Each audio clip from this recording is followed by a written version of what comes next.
we're going to be starting here in just a minute. I just wanted to remind everybody, if you are going to be talking today, please, when you come up to the podium, sign in, state your name, your role in the project, and so that we can get our minutes done the right way. So I really appreciate if you make sure you do that. Just sign in when you come on up. Thank you.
All right, we're going to bring the March 17th, 2022 Town Center Design Review Board meeting to order. First is approval or editing of last month's minutes. Is there someone who would like to make a motion? Make motion for approval. Is there a second? Second. Any discussion? All signify approve by saying aye. Aye. Would you note that I abstained? I wasn't present. And Candy, Ms. Pratt I abstained. was not present. Was not present. Tim, any signs? No, we have no signs. All right, first order of business is Old Trolley Road Car Wash. Y'all were here last month. I know one of the things we discussed last time was that it needed to look, you can welcome to come up, that it needed to look low country. The architecture needed to look like it was kind of Somerville based. The architect needed to, we recommended that the architect be present. And then you also tell us how the building meets low country architecture. And you can start with the building or the site. Up to you. Thank you. Sure. Hey everyone, my name is Paul Waller. I'm the engineer on this project. We spoke last week. Also, we have Ed Gilmore here, and the owner developer.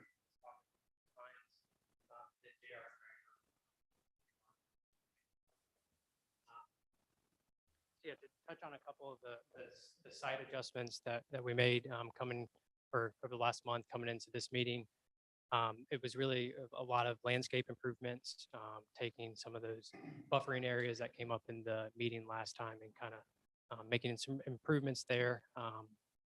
And then also had our meeting with the town arborist on site and went through the trees with our arborist and documented all of the trees to be removed. And then Remark was able to put together this landscape plan that's up on your screen. So from a site standpoint, there really weren't a whole lot of kind of site layout adjustments.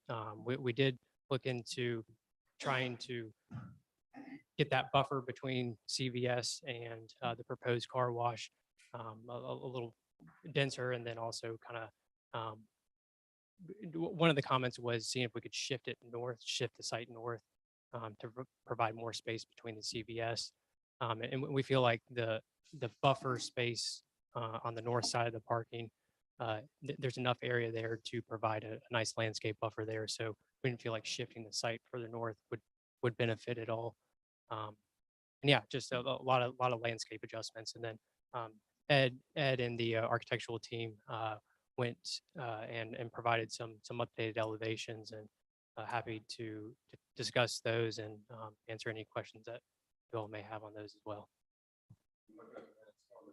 once was there was a different one done.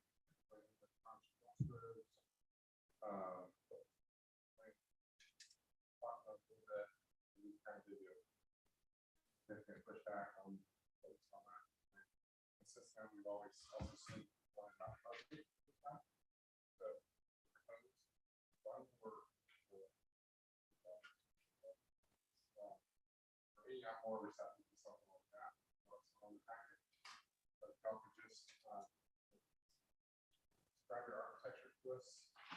Describe your architecture to us, and again, reiterate how it was responsive to the Low Country and to Somerville, and even that looks pretty good for the Mount Pleasant one. But if you could just go ahead and speak to architecture, that'd be helpful. And you want- Ed Gilmore upon Olympus Pines. Thank you, ladies and gentlemen, first of all.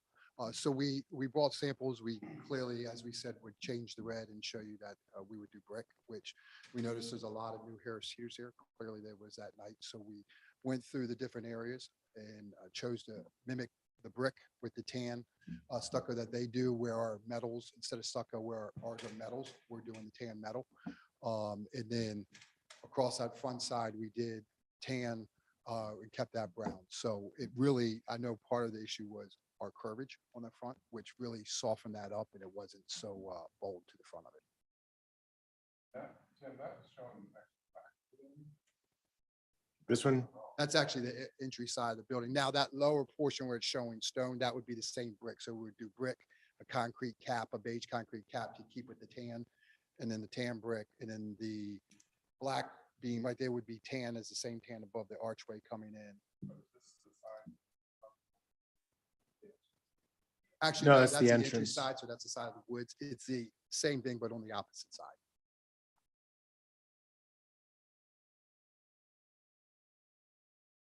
That's the exit side. Yep. But that black band and the tan metal at the top would be the cream color. Black bands would be just a shade darker. You're just asking for conceptual review is what we have.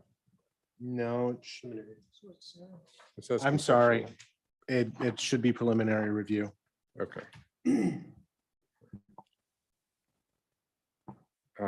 Mr. Carpus, would you like to respond to architecture? So other than a little bit of the brick and the kind of the coping, was there any other kind of consideration given to where, like, contextually, as far as Somerville and fitting in with the architecture of Somerville? So I think what we, first of all, that it's a brand, we as a company can only change with so much and request so much to change because it's brand standard, right? So you recognize it, you see it. I know you just showed the one, they did a lot more larger brick around the side. There was also a rule there that they needed to show a second floor, which is why that brick area went so high. It's actually hollow. There's nothing there. It's just open space. Outside of that, going down the middle, they still have the same arch going down. That's just the design of the building, of how the entire building lays out going down. So that's where we tried saying, okay, how can we soften it? How can we bring it to these colors? Of which being seen here a lot in some of these newer store fronts and everything. So that's really where we went with that.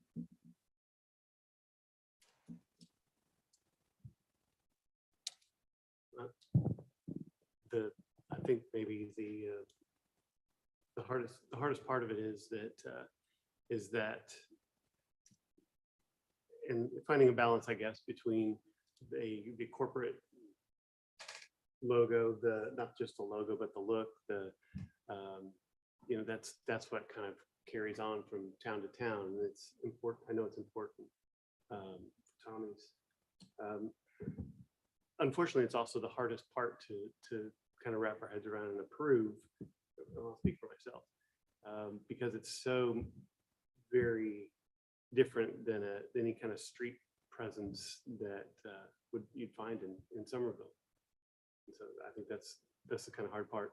And also knowing that it was modified quite a bit, actually, in the submittal for Mount Pleasant. Just makes it a little bit more challenging to say, yeah, that's that's the way, that's what should be facing Trolley Road. So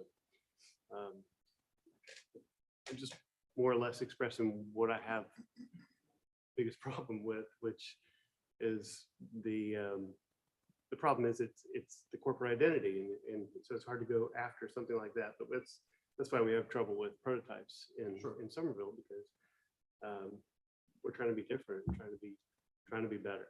And so Mount Pleasant can do that as well.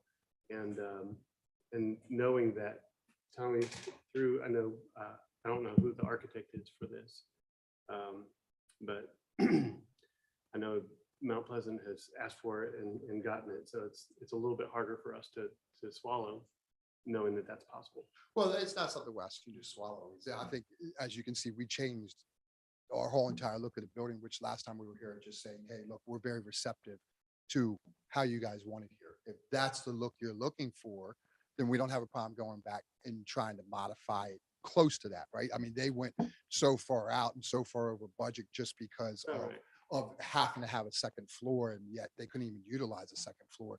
We could definitely somewhat bring it to that type. That's not a problem. Right. Yeah, it's, there's just with architecture, you're always kind of looking at trying to find a balance. We're not here to we don't sit up here to try to make buildings more expensive necessarily, just to be a little more sensitive to what the architecture of Somerville really is. So, Yeah, regionally appropriate. right. Yeah. Greg, do you have anything you wanted to add? Well, I think it is toned down. In the first time.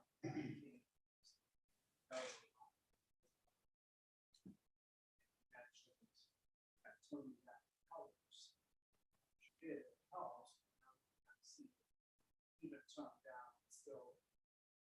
We don't take this wrong. Pleasant. That to me looks like.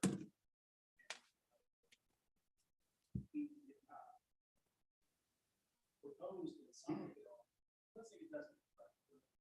Just looks more. It's not like conventional looking. It's a small. It's very modern. With very strong form compared to what's. I'm not saying it's necessarily bad, and I think the brick does help.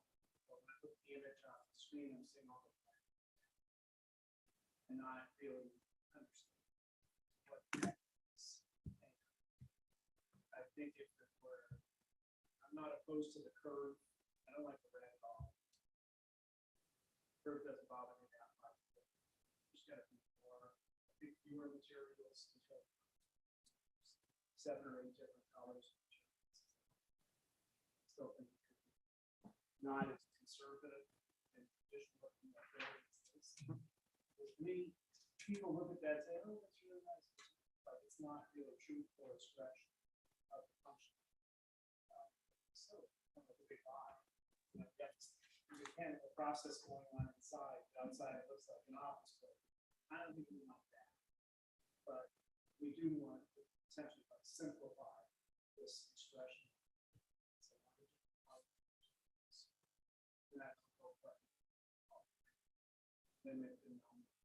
No, I think with the feedback, just simply because I'm not here to waste anybody's time, and this, I think you saw last time, was just, we're receptive to feedback. As I said a minute ago, is if the Mount Pleasant is what you like, I could tone that down, put that kind of that shape to it. Personally, if this were presented, I wouldn't vote for it either, because it's not an honest, it's not an honest expression of the function of the building. To me, it's a lie. So I wouldn't vote for this. Okay. Now, Chris might, and the other Chris might, and you don't need it to be unanimous. You just need to get the Yeah, majority. I would say if I were to vote for what's in the packet or this, that's my only choices, I'd probably go for this. But to your point earlier, it's a false second floor. that We don't need a false So second floor. I can combine it and come with somewhere in between. Yeah. That's easy. Somewhere in between is more palatable. Because look, for me too, is my partners and I, we want to do this one time. And if we have to change our brand look down here, Mhm. clearly we can't change certain things like the arches that goes all the way through the building like I showed, but if we have to adjust this, that's what we want to do across the entire state. We want to have one building that we can take across the state and it looks great. So I can merge those two together. Makes sense. and- Yeah. and come- Okay. Yeah, I'm not, that being the arch isn't really bothersome. It's the way the roof arch is and there's a column only on one side. So it's super asymmetrical. That's very symmetrical, looks better. So if you're gonna come back with A mix. a mix, let's do it. Definitely. I do agree with Greg that it's like an honest representation of what you're doing. And I see what you have there is, I mean, it's in the truest form, it is absolutely honest. A clear tube with machines around it would be like the most honest way to represent what you have. But it's just a bit much for Okay. some of it. That's fine. Candy or I didn't hear it last time, but I hear it now, and I agree that it's just too much. It's a little too, it's not modern, that the word I wanted to use, just it's unusual. Okay. Mhm. Bill or Matt? I'd like it.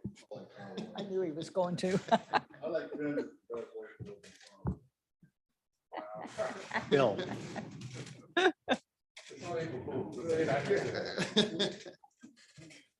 Wow. We like diversity of opinion. It's always good. Okay. Of course.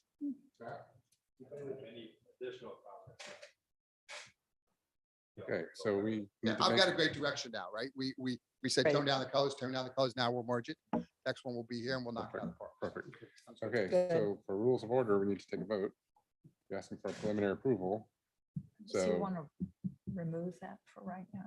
Yeah. Present? you could remove it Could remove it and bring it back for. because there's a good preliminary. chance that you'd get a denial.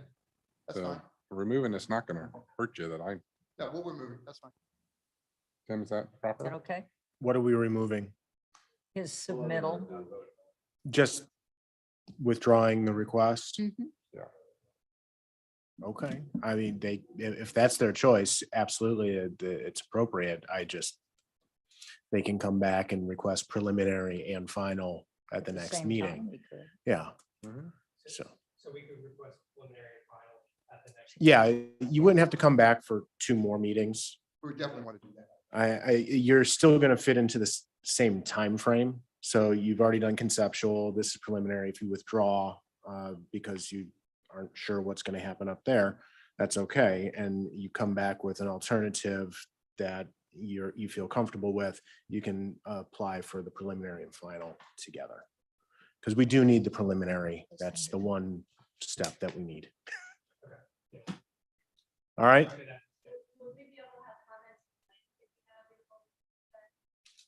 Sure.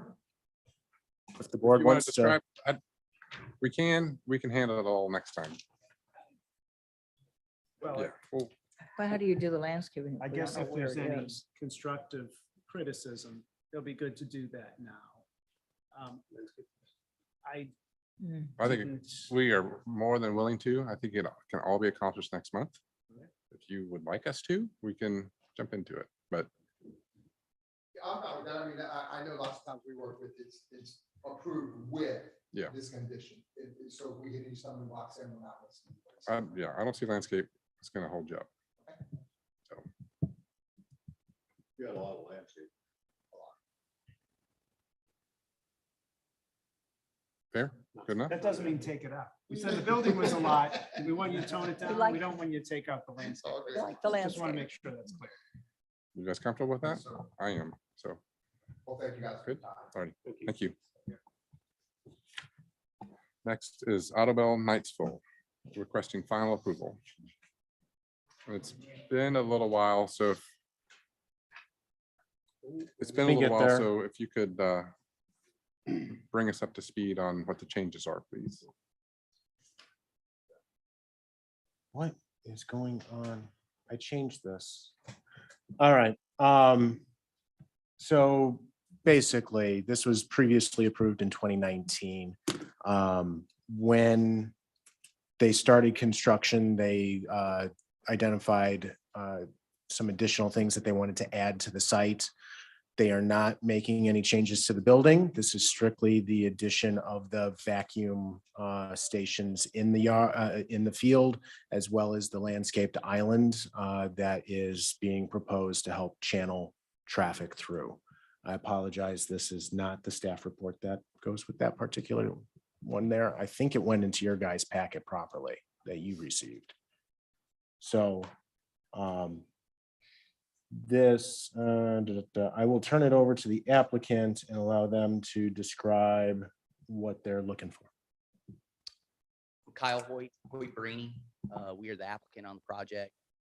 Tim, as he said, this is a site change only. The building architecture remains the same. These changes are being made as part of a capital improvement program that Audubon has going on across the country. So although this site hasn't been built, they're retrofitting the locations to accommodate the vacuum stations after the tunnel. So as a result of COVID, they used to vacuum cars before they went into the tunnel. When COVID came, that added another step of sanitizing the cars. It also had a lot of customer employee interaction. So placing the vacuums post the tunnel limits that customer to employee interaction. It also helps with the queue lengths for the additional steps of sanitizing the cars before they enter the tunnel. So we created out front, there's now 3 aisles with vacuum stations. So as you exit the tunnel, cars will be able to pull up front. It will still be a full service vacuum. It is not an independent vacuum location. Cars can pull up and then they'll be able to exit out the facility around the landscape island.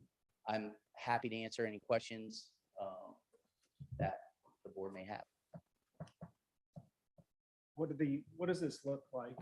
How is it gonna look different if you're driving by, if I'm going to get my Dunkin' Donuts? Right, What does so that look like? aesthetically, yeah, from the street side, from Orangeburg Road, the view remains unchanged. Essentially, we have a rendering in there. Yeah, that's what I So- was trying to- So the front of the facility, it remains unchanged. Mhm. We didn't change anything in there. The changes interior of the site, you can see the vacuum stations. There is a landscape island. What is not reflected in this rendering is that at Tim's request, we added a tree and some shrubs to that island. But overall, aesthetically, it remains almost the same. And so that area was just regular parking before? So it was regular parking. We were over on the required parking spaces, so we removed some spaces out in front to accommodate the vacuums. And Tim, you agree there's no significant change to anything other than, is it just really the machines themselves that are different? Yeah, because of, with the addition of the landscaped island and the tree, as well as the vacuum stations, I kind of erred on the side of caution, just decided to send it back to the design review board to get the okay. They're not making any changes to the building. They're not making any changes to the signs. They're still meeting all of the other requirements that have been previously approved.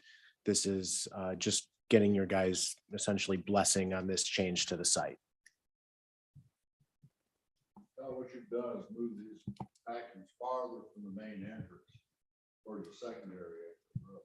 Towards the inside of the car wash, you move them further away from the main entrance drive, shared with partners.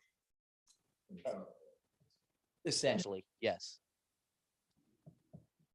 So that's even less visibility. Anyone on the board that has any issues with this? Seek motion for approval. I'll move for approval. And second, is there a second? Further discussion? All approval, say aye. Aye. Any denies? Okay, thank you. Thank you, guys. Good to see you. Next up is 9999 Dorchester Road, South Carolina Federal Exterior Facade Modifications. So they're asking for preliminary and final approval.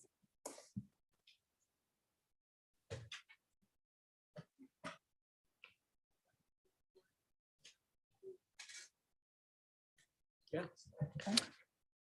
Good, helpful. Yeah.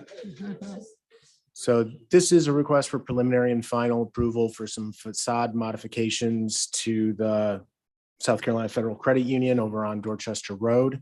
I did receive late the landscape plan that is in front of you guys that I printed off for you. So there are some minor changes to the materials. One thing to note is I'm not sure what is being removed from the site right off it wasn't identified in that landscape plan. But they are proposing to replace those materials with palmettos at the front door. So there is that. But otherwise, it's really just the facade modifications that are subject to your review at this point.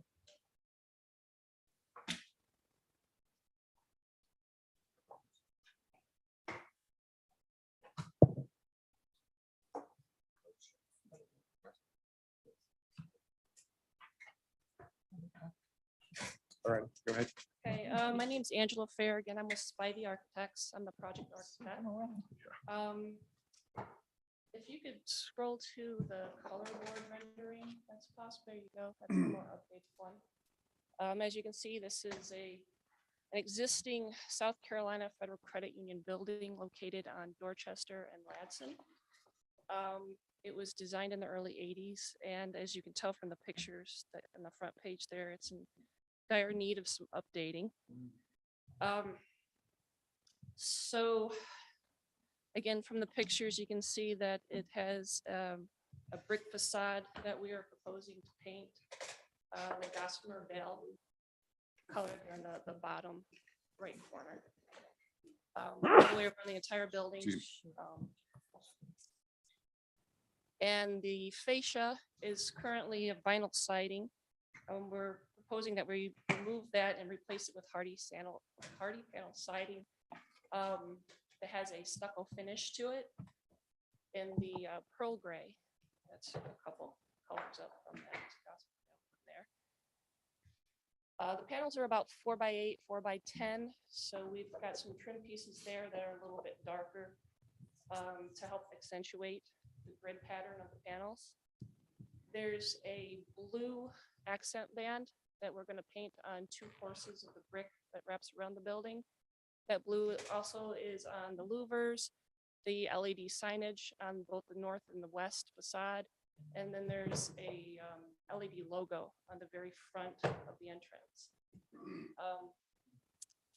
As again, you can tell from the images, the arched opening at the front entrance there has been removed, and we're looking to just make that a bit more rectilinear and pull the entrance out just a touch to make it a little bit more prominent and cover it with the same hardy panels with the stucco finish on it. We'd like to repaint the shutters and the dark gray, and the roof also would be removed. It's currently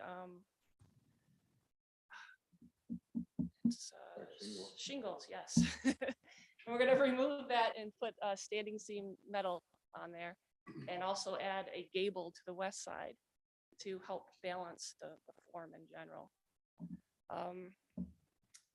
In terms of hardscaping, the only thing that we're doing, you could probably see from the site plan or even the landscaping plan.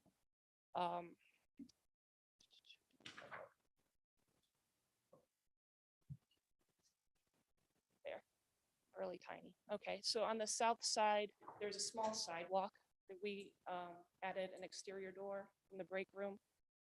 Yep, that's it at the bottom there. From the exterior door of the break room to the existing parking, that's the only hardscaping that we're doing, and everything else in terms of landscaping is removing the existing trees immediately in front of the building, which is like 2 trees. There's 1 tree immediately on the right side of the building, right in front of the drive-through area that we're going to remove. And then there's some landscaping that will be removed immediately to the left side of the building.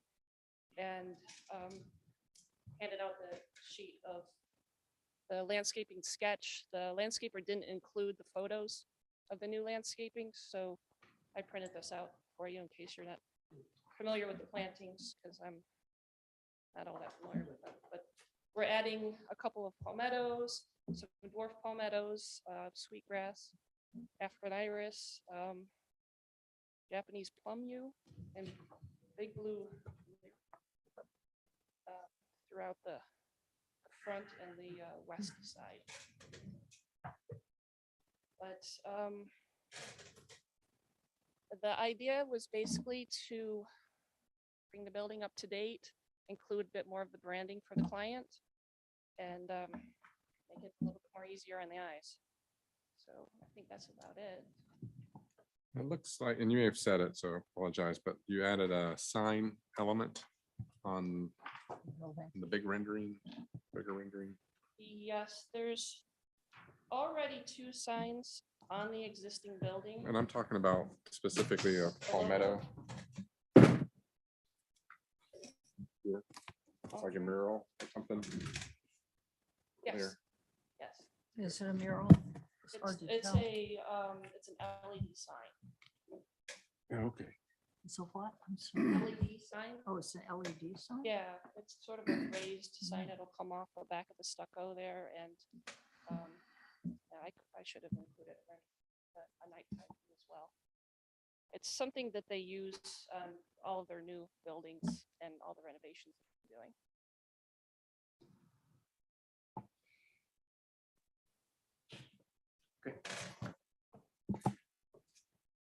Thank you. Okay. Looks good. I don't really have any comments. I think what you have here is a huge improvement. I like the added gable and bringing out the entrance and all of it. Great. Good job. Thank you. Matt or Bill? Bravo. All right. Kenny? Me? Kenny? I'm still not clear what this is really. The Yes. sign, The, it's like a isn't it backlit? It is backlit. does it, Would you be able to pull up our does it website? protrude from the building? It's half an inch. Half an Just inch? enough to enough put the for- light in the back. And then there's a little piece at the top of it as well. What, That's the palmetto moon. Talking about it's the palmetto crest. moon? Yes. Yeah, crescent moon, and then It's the state flag, basically. Okay. I don't know that I've ever seen that before. I Yeah. have, I just hadn't noticed it. Yeah, seen it It's by on the something. architect. something. Greg? I agree, it's a huge improvement, Oh, it's nice. Big improvement from what it is. but that what is there now is the best example of why you need a DRB that I've ever seen in my life. That's been there a long time. It's been painful to look at. I know. It's just horrible. Horrible. And I like what you've done. The only suggestion I would have is that you've really kind of taken the pediment and brought it down to the ground so that it looks like the pediment makes sense now. Whereas before, it doesn't make any sense. It's just kind of hovering. I felt the corners are kind of hovering and not really supported as strongly because they're out of plane with, I'll call it a frieze or fascia above. And I think if you could grab the corners the same way you've brought the center down to the ground plane, and even possibly the last column on the drive-through to really get that whole hardy plank thing kind of tied down to the ground and not just floating the way it seems to be. And then the only thing I like a little bit better about what's there now is the depth of the metal, I guess you call that a coping over the pediment. The way it's drawn is very, very, very thin. And I don't know if that was intentional, an aesthetic decision, Yes. but it's really skinny. It looks like it's about that thick. Okay. Whereas in this picture, it looked like at least it had some. And again, if that's intentional, I would say, okay, that's an artistic choice. I'm just not convinced it was intentional to make it that skinny. It needs to be 4 inches just to function. It's 5 inches. Is it? 5 inches. Because it doesn't look like it's 5 inches on this drawing. It looks really skinny. It looks skinny on the rendering too. But I agree, if it's 4 to 5 inches, that'll be. The other trim pieces are half an inch. Scale. And then you leave the shutters or not. I mean, if you wanted to take them off, I would be like, okay, now it looks like we're not in Disney World. We're actually giving a truthful expression of what the building is. Those shutters aren't functional. If they were functional, they wouldn't come close to covering the glass. It's just kind of like, why do we do things like that? But that's an artistic decision. I'm not going to tell you take them off or take them on. I just think once you go this far and you made this much of a transformation, why not just rid ourselves of a horrible architectural past and go boldly to say, this is the way, this is what a bank should look like.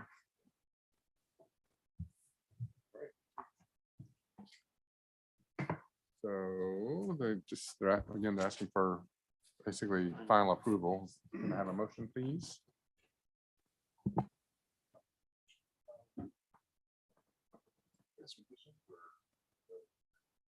The landscape comments. No, just got one comment. though. I'll second the motion. All right, any further discussion? There's final approval with conditions. Of course, we'd love you to consider some of the points that were made. That's not it's not a requirement. Okay. Any further discussion? All in favor, say aye. Aye. Any Aye. opposed?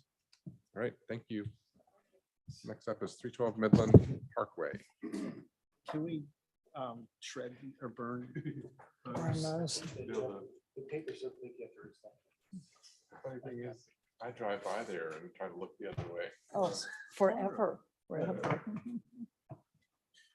This is another facade modification to an existing office building over at 312 Midland Parkway.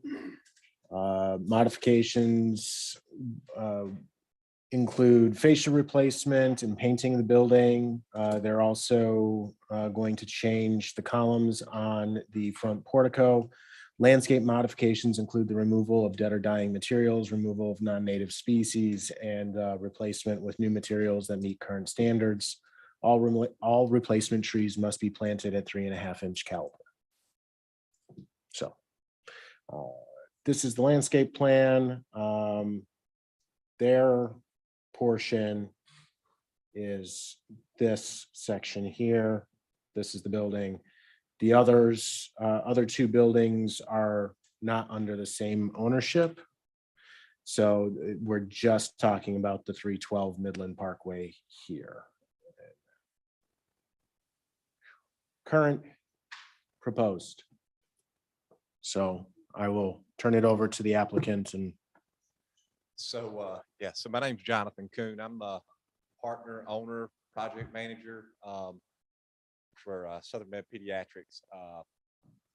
You can see the before picture, so you know why I'm here. We bought this building in December of 2020.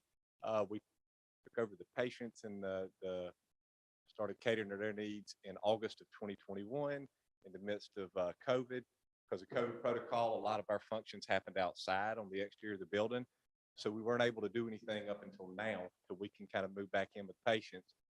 And the building is, man, it's just not beautiful. We really want to try to add to Somerville and kind of be a good responsible member of Somerville community. There's not a ton that you can do with brick. We know the old red brick just didn't look great.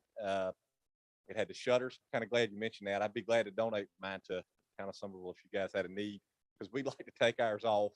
And our marketing and design team actually felt like the colors, the cedar accents would we're low country, that they would actually contribute and not take away from Somerville, from just kind of the low state theme.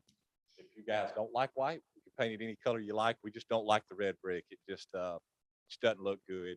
The landscaping you can see from the pictures is way overgrown. Our staff is primarily ladies, and we have a lot of concerns with the bushes that are overgrown and just the size, the age. It is a safety factor in our industry when we have ladies getting there before dark and leaving after dark in the winters. So we definitely would like to remove that. We want to replace it with beautiful landscaping, something that's a little smaller, folks can't hide in. We can get good lighting for employees, but also patient safety as well. You guys know kind of where we are. There's a lot of foot traffic around us. Dorchester County bought the building, the larger building. The hospital bought the building up by the road. You'll get to meet them very soon. We've had lots of meetings. They're looking to do somewhat what we're proposing. They want to remove the landscaping. It's pretty horrible. Y'all's arborist, he was pretty excited, to say the least, to know that we were petitioning you guys to replace that and make some upgrades. It's just not in good shape. So the landscape plan is I think it's a great plan. Actually, we've got a company doing that. It's a very large company. We're super excited they're willing to work with us. They typically only do really big projects for folks like Zeus and Nephron, and we're currently doing White Claw. So we're very fortunate to have them come in and do this for us. I think y'all will be really happy when they get finished. It should be really beautiful. They've done a great job for us in the past. So that's kind of what I've got for you guys. This is my first time doing this, so I'm not really sure what to say. I love to talk, so I can keep rambling, but I don't want to waste y'all's time or the folks back here. Thank you so much. Tim, could you go to the before and afters again? Yeah, please, slowly. Yeah, go to the before. It's touchy. Okay. There. So basically you have a red brick building and you're wanting to paint the brick and you wanted to keep the columns as is, or you're replacing? The columns. So where there's Replace. two, we want to replace them with larger single columns. Okay. In solid cedar. And Porch just overhang stays the same. I'm sorry. The overhang on the porch stays the same. It would stay the same, yes, sir. All the walls stay where they are now. Correct, yes, Take sir. the shingles off. And What about the front door? replacing the front door as well? Yes, sir. And you'd like to remove the shutters? Correct, yes, sir. And the windows are going from what? They got panes in the glass now, So actually, those windows, the windows in the before picture are actually brand new on the front. Whenever we bought the building, they were old home windows that were wooden, and the insides were leaking, they were rotten. We had to address that very quickly. So with a little embarrassment, I tell you, the front door and those front windows was $19,500 because I had to approve it because they're hurricane rated. And so they were super expensive, but it's all storefront, hurricane rated glass. you got aluminum, they're insulated storefront, impact rated, Correct, yes, sir. and tinted black. It's a bronze tint, yes, sir. They're tinted darker and they're low E, energy efficient, all the bells and whistles. Really what we need to focus on is the paint color and the columns turning from 2 to 1. Can we look at the And new one signage, again? sure. Can we see the new one? That's the new one. Oh, you mean, No, okay, that sorry. one. It's hard to pick up depth over there. Got more definition. Depth. It's showing right here. But it does, but it's not changing. Roof line stays. Correct, yes, sir. You have to move the roof line. Yes, yes, sir. to the- Yes, sir. Yes, sir. Yes, ma'am.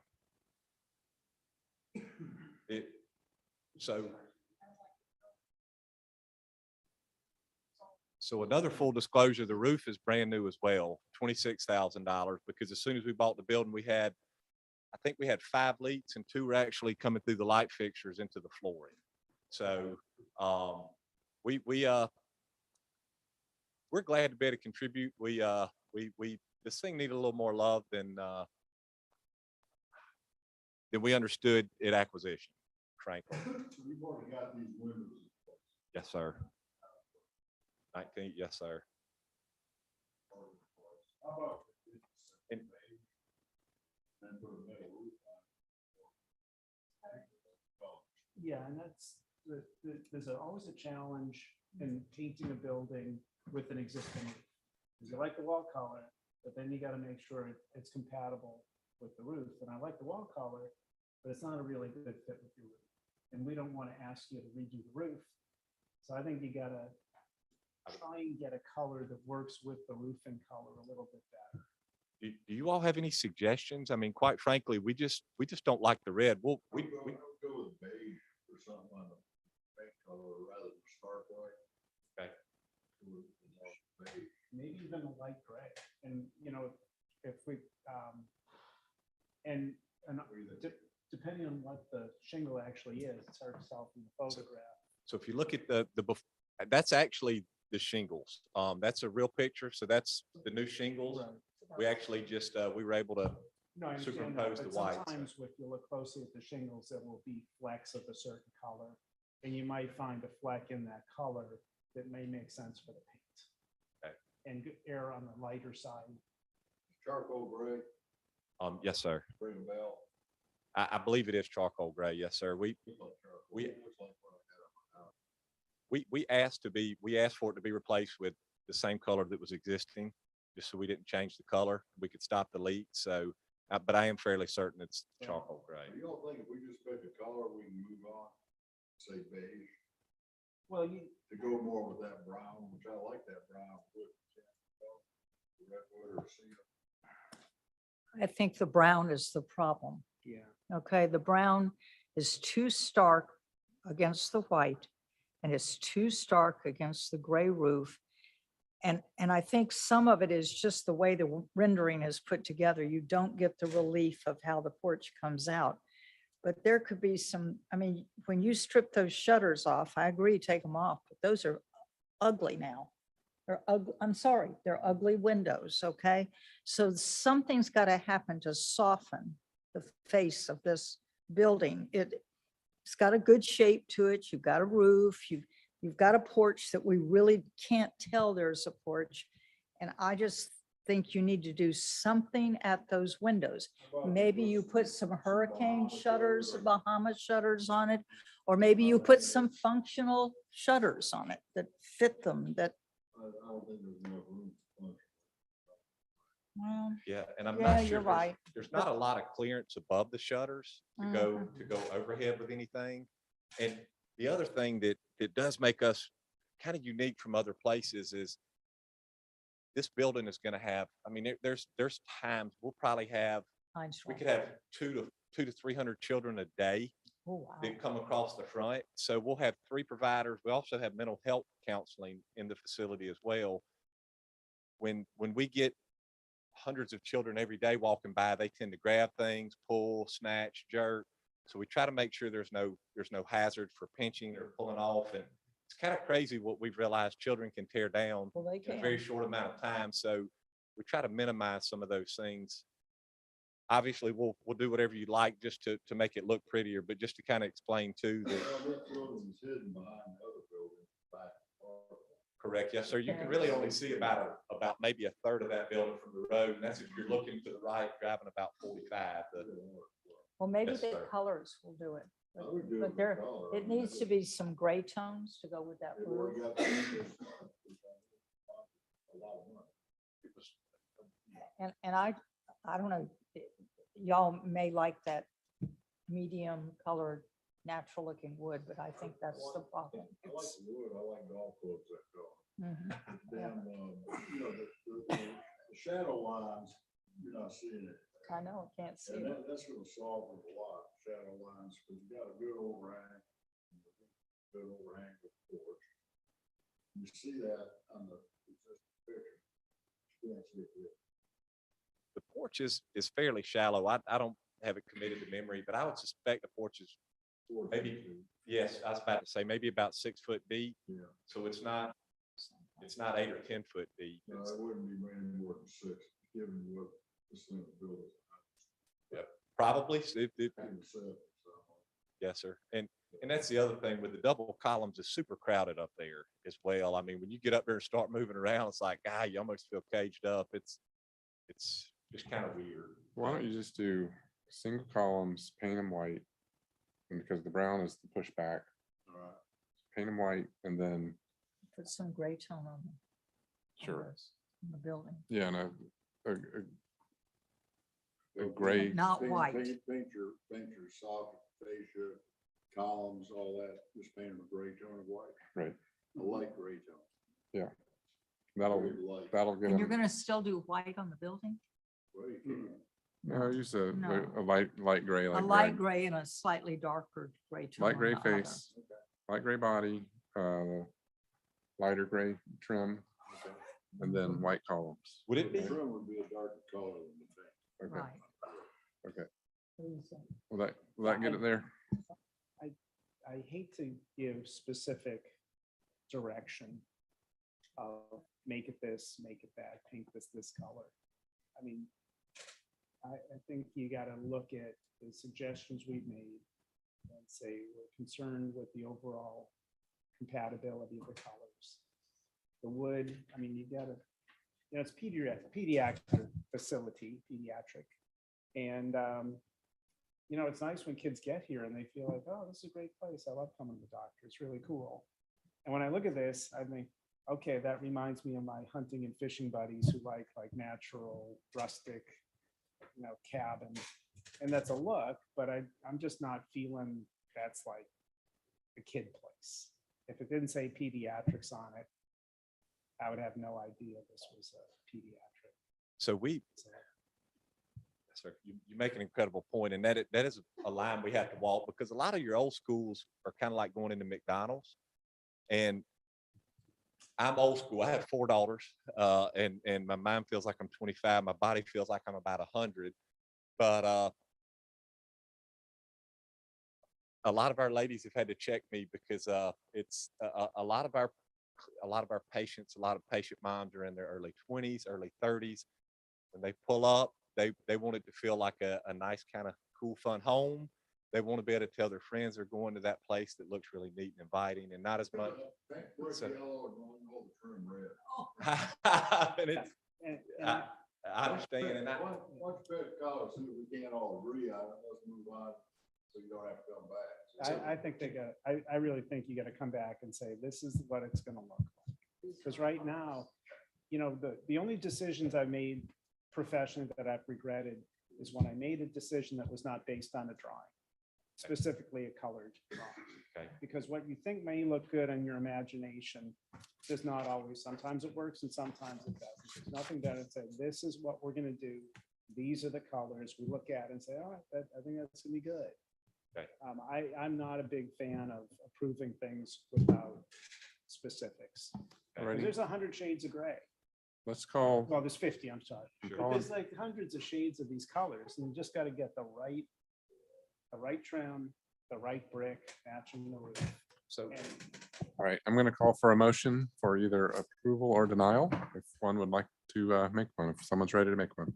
Chris, can I make a quick suggestion? You have in the past provided for a conditional approval with a committee that would approve, have them work on their color samples, send it in to me, and then I can direct that to a small group of you guys who will make the ultimate decision. This way they don't have to wait to come back to April.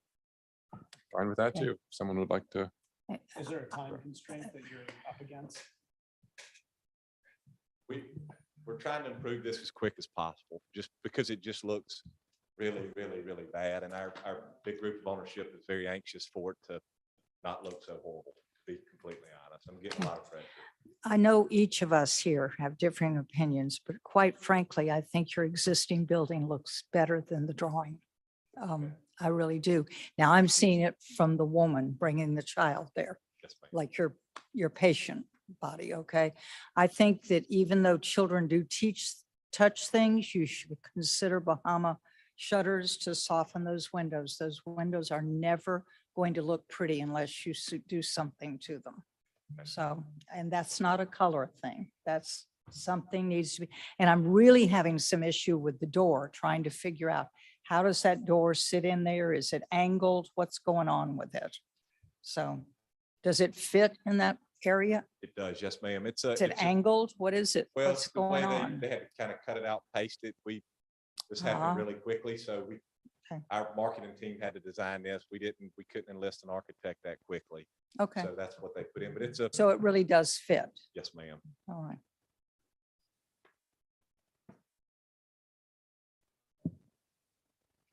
I make a motion that for conditional approval based on comments and that you will submit between now and the next month for,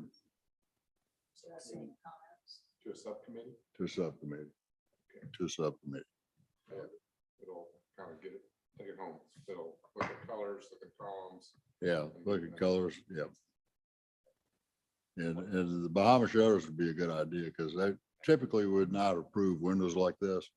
We would be looking for at least horizontal and a vertical button bar in a window like this. Yes, sir.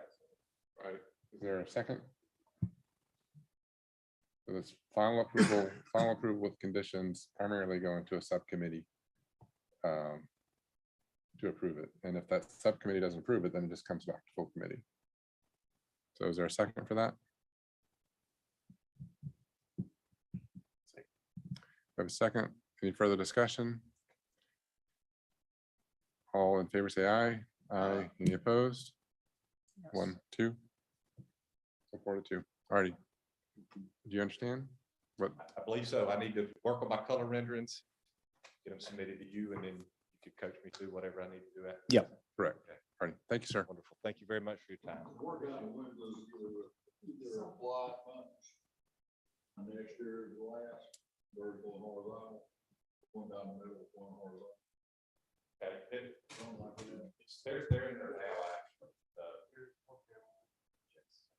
We just can't see it. Correct. So if you can see that, we probably not be asking about shutter.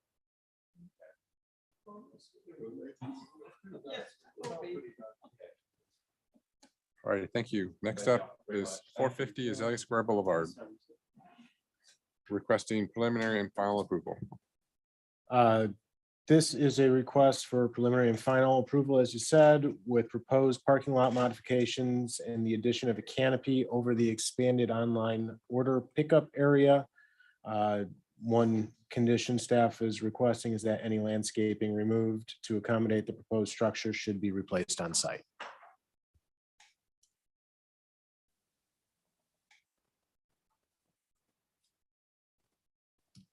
Thank you, everyone. My name is Charlie White. I'm with Kimley Horn. We are serving as the civil engineer slash representative for this site for Target.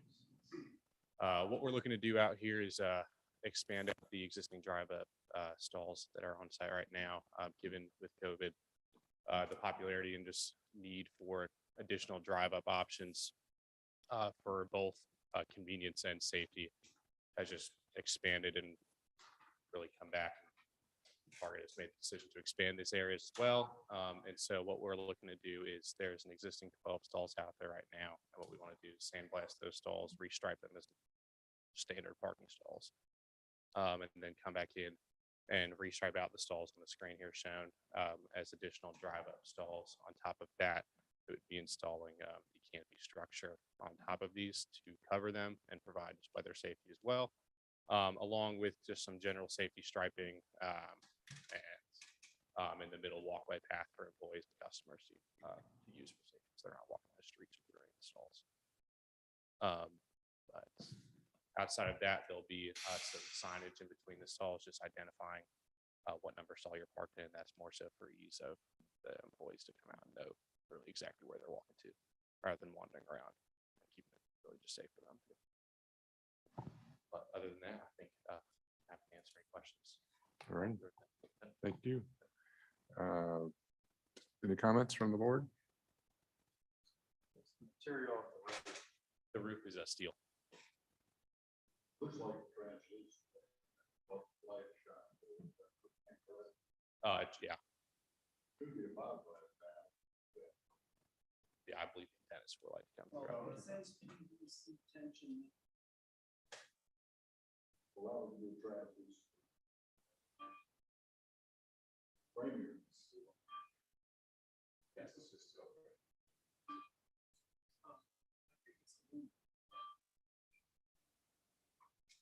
But. Gotta put lights in here.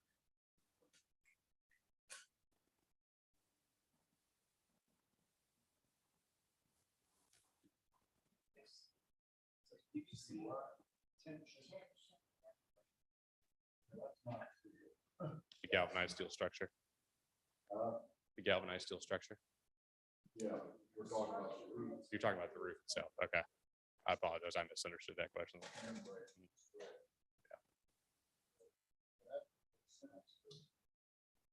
That natural light. Is there lighting in it? Anyways, or is it? Correct. Yeah. Is there lighting? Or is it- There's existing light poles through the site. Or there's the lighting? there's existing light poles in the parking lot today. Poles in the park. Yeah. So the light comes through. Some.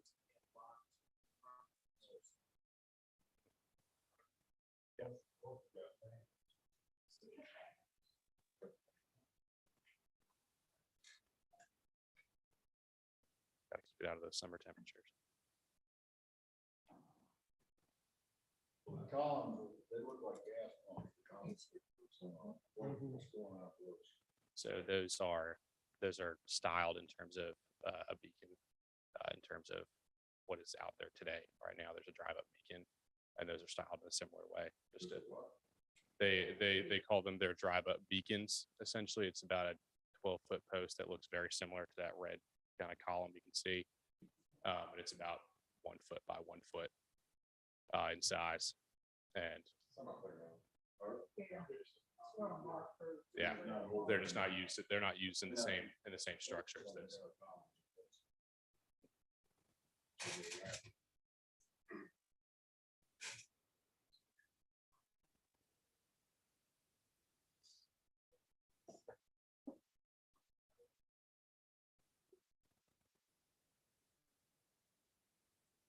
So where would you put the replacement landscape?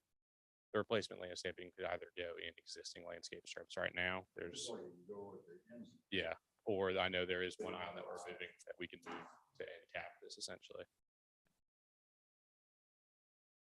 We just say you're gonna put it in. Yes. Yeah, there's an existing one at the end right now, and then we can move the existing one that's being removed.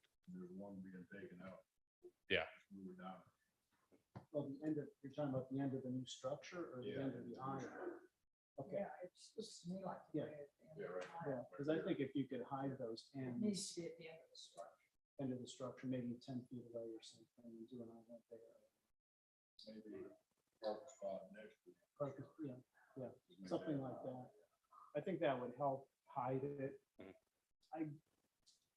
I mean, I like the functionality of the idea of putting a covered structure up there because it makes a lot of sense. Yeah. It's just a new element that I don't know we have any of those in town. Mhm. So it's kind of a one of. Chick-fil-A. It reminds me of Chick-fil-A. Chick-fil-A. Did we vote against that one? You didn't vote on it at all. They got, Yeah, we didn't vote on that. 4 acres of parking lot. They've added. Right, but did they add a covered structure? Oh, God, yes. They did. We did vote on that. I thought we said I no. wasn't here. We voted on the one. Well, that's, so there's precedent, the question that I have, there is precedent for something like this already. Right here. in the neighborhood. Okay, so that's a good thing to know.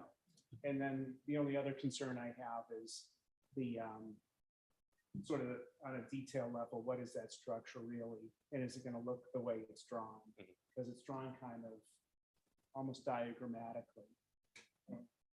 Read the disclaimer. What does it There's say? a little disclaimer. Yeah, and so, I mean, I think are you asking for final and preliminary or just final? Yeah. Final, Oh, preliminary and final. okay, so preliminary to me is just about there's precedent, there's nothing wrong with doing the covered parking area. The membrane seems to make sense, the membrane roof, with planning on both. I'm fine, I'm good with Planning on both ends. both ends. I'm good with preliminary. For final, I just have a lot of questions about what is this thing really gonna be like, in terms of all the steel up there. So I'd be a little hesitant to get final on that without seeing more. That's the desire. I think if you look at this, no, steals it. Yeah, it's the devil's in the details, though, Very well done. if they build it like that. Well, I think they gotta build it. Because there's a disclaimer at the bottom that says, well, I it might think kind of the be intent would be to but it build might it. not. I said the intent would be to build it as, It's pretty much. yeah, as presented. I don't know. And it has to be, they have to be red. Like, I know that's the Yeah, it's target color. typically, they would keep it that way just for branding as the more of a national color brand. we're talking For about. gas station canopies, we talk a lot about brackets. And even the striping on the ground is gonna be red. They've Mhm. essentially got brackets with this over.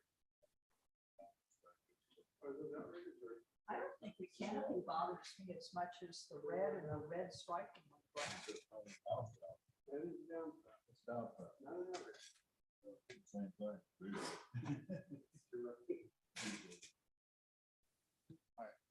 Well, right. I'll make a motion to approve for preliminary, but coming back to final with some more details, and especially the views with the trees and the islands, and committal to what kind of trees and shrubs go in the islands. And also a more definitive, what is the structural frame? And I would be fine with preliminary, but I'm not feeling the love for final right now. Any further discussion? Would there be an option to move forward with conditional to provide further renderings? Well, And on that the issue grounds. to us, I think, is need. Mhm. And we have done things between meetings because there was a legitimate need. And they made a case for the need and said, well, I agree. There's a real loss. They would have suffered a tangible loss Mhm. to wait a meeting. I look at this and I'm the same question to the other people. Is it really a loss if you have to wait another month? No. If there is, I think we look at something in between, but. Well, this could also set a precedence. This is a good idea, and I think other retailers are going to adopt it. I'm sure. So I think we're going to see more of these. So I think we would like to get this one as right as we can. It's not a one-shot deal, I don't think. Understood. So that's why. All No. right, we have a motion on the table. Just call for the vote for it. All in favor of preliminary? Say aye. Aye. Any opposed? All right, there you go. Thank you. Thank you.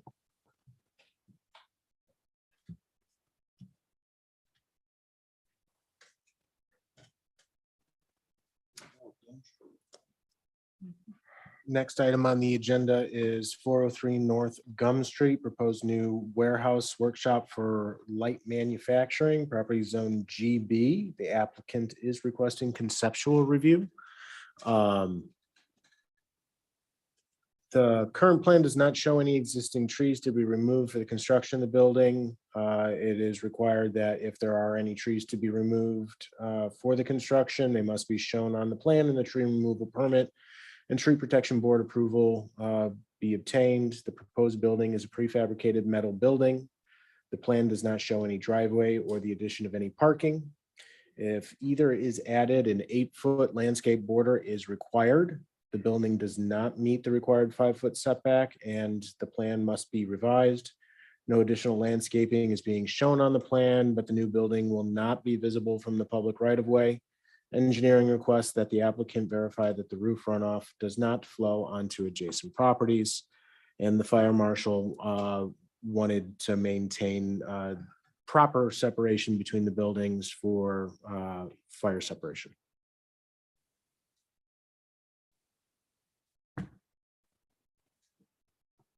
All right, floor is yours. And just ask for conceptual approval, so there won't be a vote. Just Okay, kind of tell your thoughts. all right. I'm Charlie Rhodes, contractor. And we are considering this an accessory building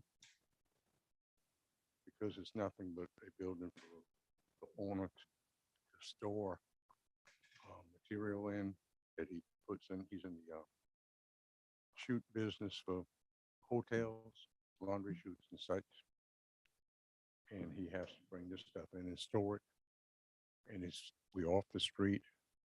The drawings that we sent in a while back showed the building with side walls 4 feet, 2 inches off the property line, floor plan. And we're actually 5 feet 9 inches to the property line. He measured off the fence when he came up with his drawings.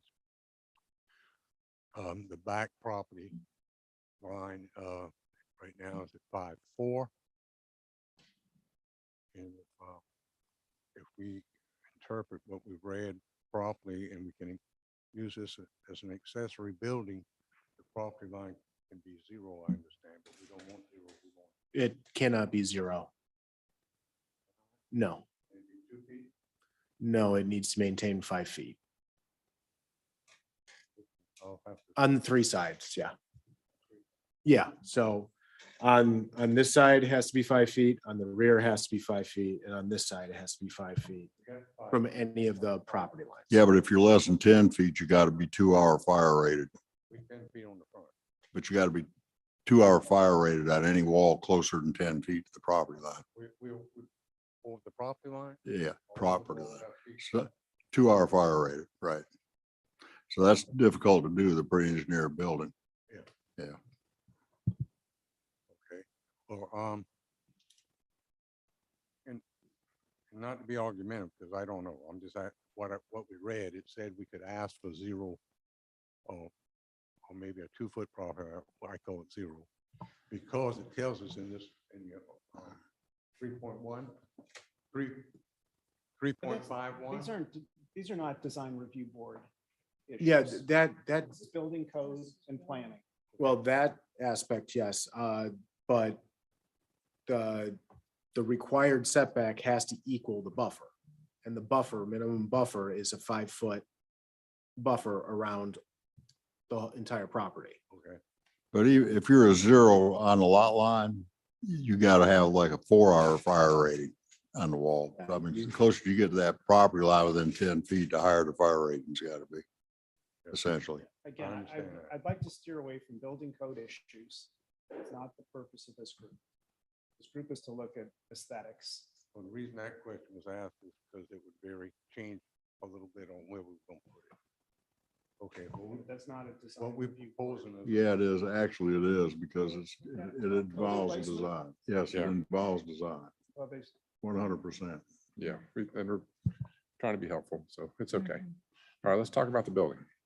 All right, the building is a pre-engineered metal building, 30 by 60 feet. It's a Butler building.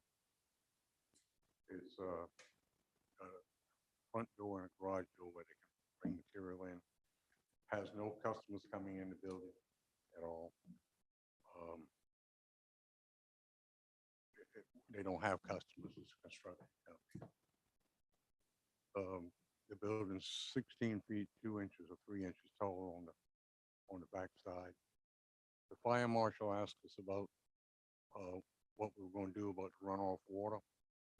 And we talked to him, he agreed with what we went over. He said that as long as we put a French drain on the back to catch water and displace the water towards the front and family, we'd be good with that. He would be good with that. He said we didn't need to worry about the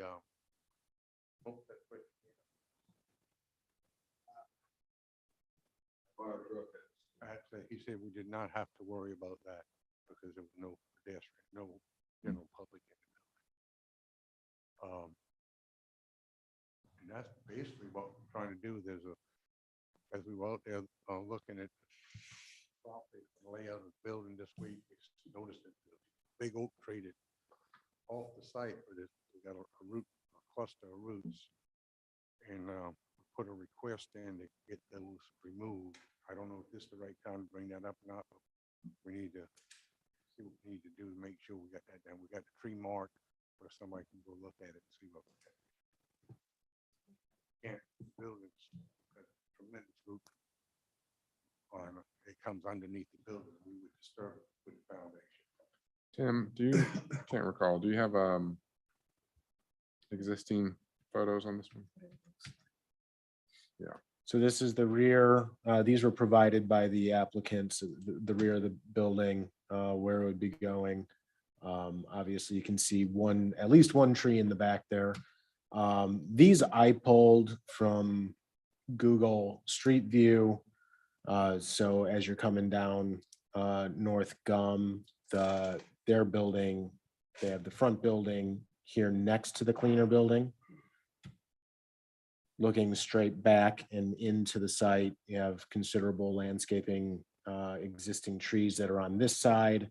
And then around the back, this is from beyond looking back towards the cleaners building there.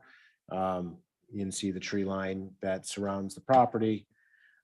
This is from forth. This is the cleaner building. This is looking back behind where it would be back here. And this is from not Gum Street, but whatever's the next one over, I can't remember. Parkway, it's Parkway. And that's looking behind, this would be looking at the back of the property.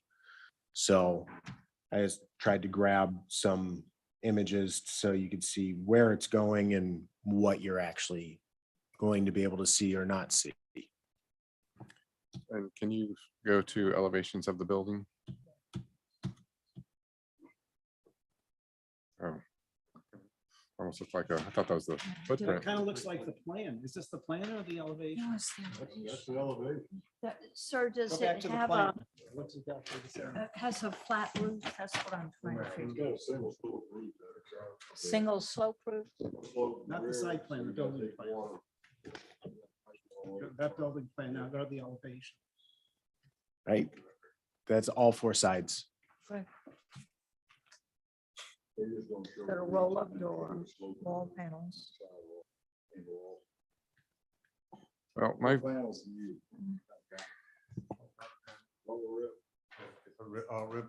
panel. Same roof. No, roof standing seam metal.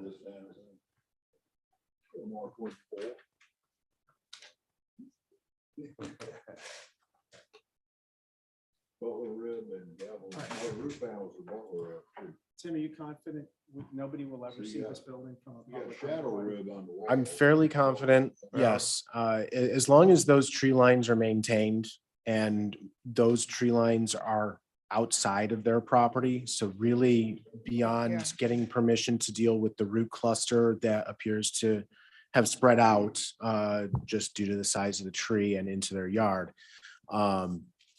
I'm fairly confident that it is not really going to be visible. Also, to kind of support what they were saying is it is accessory to their main use. This is a storage building for the use of that front office building in at the front of the property. So it is an accessory building, but it does need to go before the board, does need to be reviewed by you guys. And that's why it's here. So And the zoning is business? GB, general business.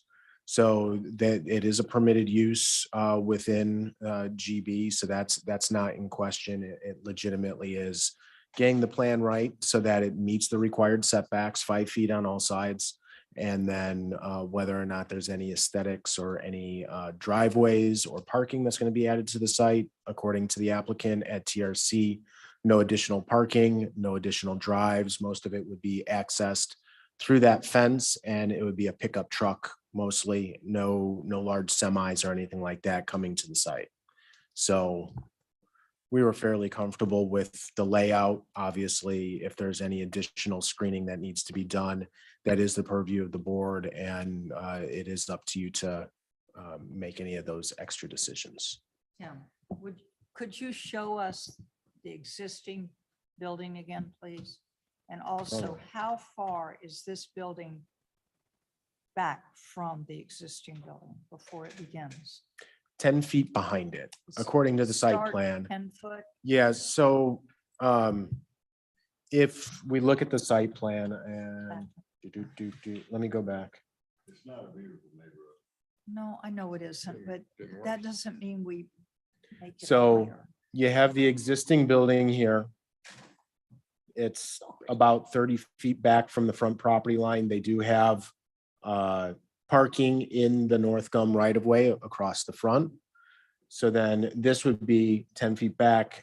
He indicated when he opened that this 4 feet 2 inches is actually from the existing fence, and that the actual property line is about 5 feet 9 inches from there. So the fence is a little bit off the property line, which is a good thing. So they're actually meeting it. So they have the space to have it 10 feet off the back of this building and then meet that rear setback. So it really doesn't need to be adjusted, but based on what was submitted, that comment needed to be made as part of the staff report. And so, The problem is nobody has checked the building code about these firewall requirements. Nobody's also. It gets brought up during our TRC and obviously our technical review committee. So they're required to come to the technical review committee as a pre-application. Yes, so it's already been reviewed by staff. That has been communicated. It will be, if it wasn't already. I don't believe we have any fire districts in the town. So, okay, well, this is outside of that. it's outside of it. It hasn't been brought up. Because it all affects his building draft. It's an 1,800-foot building. Good end over 900 square foot. I think, let me table that for just a minute. Me, it's a no. I think Somerville is past having metal buildings in downtown Somerville. So it doesn't match the building. It's bigger than the brick house out front. I know there's metal alone. buildings around it. I don't want to see any more metal buildings in downtown Somerville. That's just me, nothing personal. I just think the land is too valuable to put in metal buildings. I think it's going to be too tall. The fence is not going to hide it. Landscape's going to hide it. It's just a no. You're gonna see it from, through the landscape, through the natural And as this area is landscape. redeveloped, I mean, we approved a plan across from Dennis Ashley's office.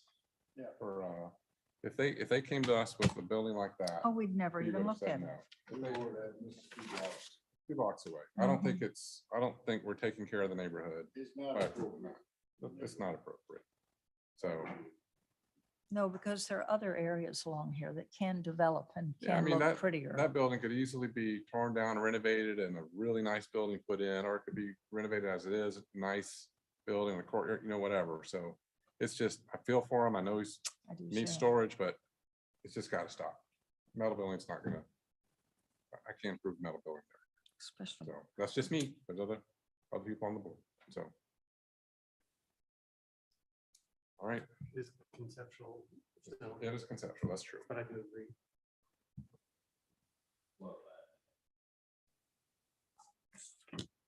It's too much building. too small.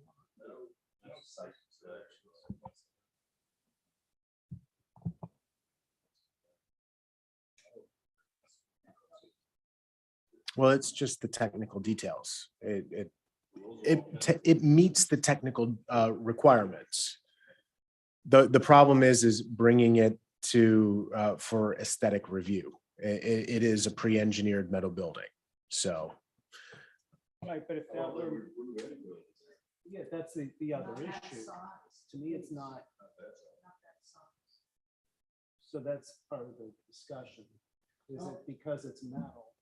Or is it because even if you made it out of gold, it's still not gonna fit? Well, the other thing is, I mean, it must be 90% impermeable. How much impermeable area are you allowed to have in the zoning district? GB is 80%. It is 80%. Well, you're supposed to exceed. Has anybody checked to see if it's exceeding? That, they don't have anything else other than the two buildings. I would have to,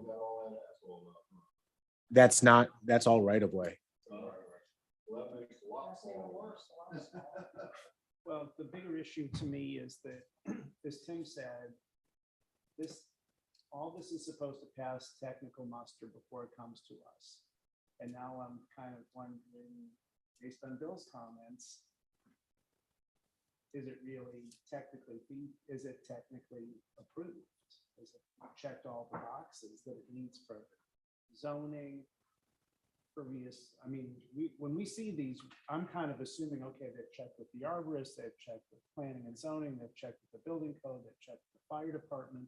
All that's good. And then we're just looking at aesthetics. Generally, yes. And as I said, when we get to the point when they submit for a building permit, that is where they're going to verify the fire code requirements, being, the fire rating on the walls, that type of detail. It's brought up during our technical review committee meeting. We said, if you are XYZ from a building, and that's the building official, that's the plans examiner's responsibility to bring that up. So I know that was brought up during the meeting. If I remember right off the top of my head, it was last week, Tuesday. So they didn't really have time to address those specific details between Tuesday and today. So, and it is a conceptual review. Any other additions that they might be, and things that they might supplement on this particular location to make it meet your requirements would come before you, and they would have time to do those revisions between a conceptual review, a preliminary, and a final. Sir, introduce yourself and state your role in the project, please. All right, my name is Chris Yoxheimer. I'm one of the property owners. I'm here with my wife, Ann Yoxheimer. I appreciate comments and learning from where you're coming from. As a Somerville resident, long time, I see the beauty in what we're trying to do with Somerville, the city of it and stuff. And one of the important aspects of this project for us is we kept the original house as a home. It's been completely renovated, upgraded, beautified for the area. With that being said, to accommodate with our type of work for life safety and stuff, we try to add an addition to this property, which we've talked about. And in our minds, obviously the beautiful tree out in the front was important. We want to keep that beauty, trying to keep the azalea bushes. So we try to beautify the landscaping, especially front curbside appearance. As you saw in the pictures on the right side, there's a large cleaning warehouse looking building. A little further down, which you didn't see on North Gum Street, there is even a larger steel auto mechanic building with 3 or 4 big bay doors. Across the street, there's another steel building, metal building, that's much newer than those two, which I pointed out.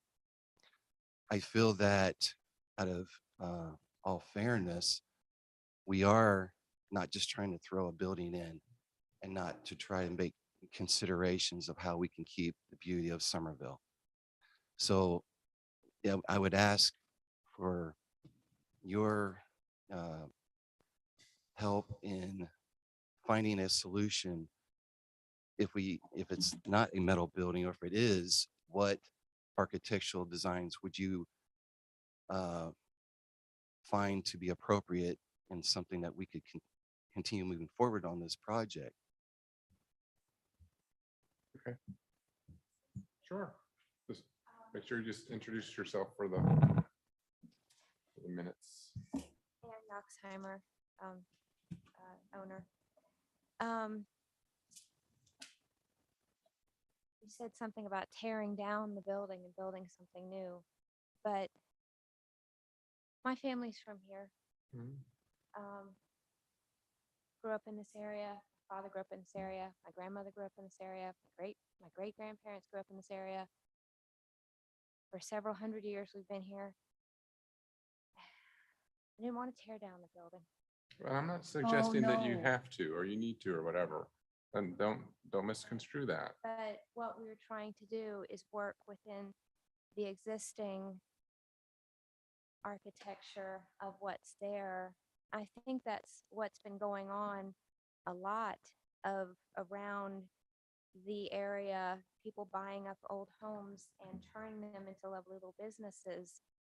Haven't been tearing down businesses to build fancy new, architecture, new wave architecture. They've been working with existing architecture to make it look like the small town that I think that the Low Country is trying to maintain. And yes, we do want to put a warehouse in the back, but like has been said, with the tree overhang, it's really not going to be obvious from the road. And if that is, this is our one. This is what we own. I mean, this is a real small business. This is what we own. So if we can't build, then we do have to tear down the building and build something that works. And it is going to be new. It's not going to be that lovely little brick house. It's going to be what? I mean, I don't know. Maybe we have to sell, but I wanted to stay there. This is my home. May I respond? Of course. Have you considered, if you had brought us a building that didn't, and I don't mean to be offensive, but it's just a box is what it is. It is a box.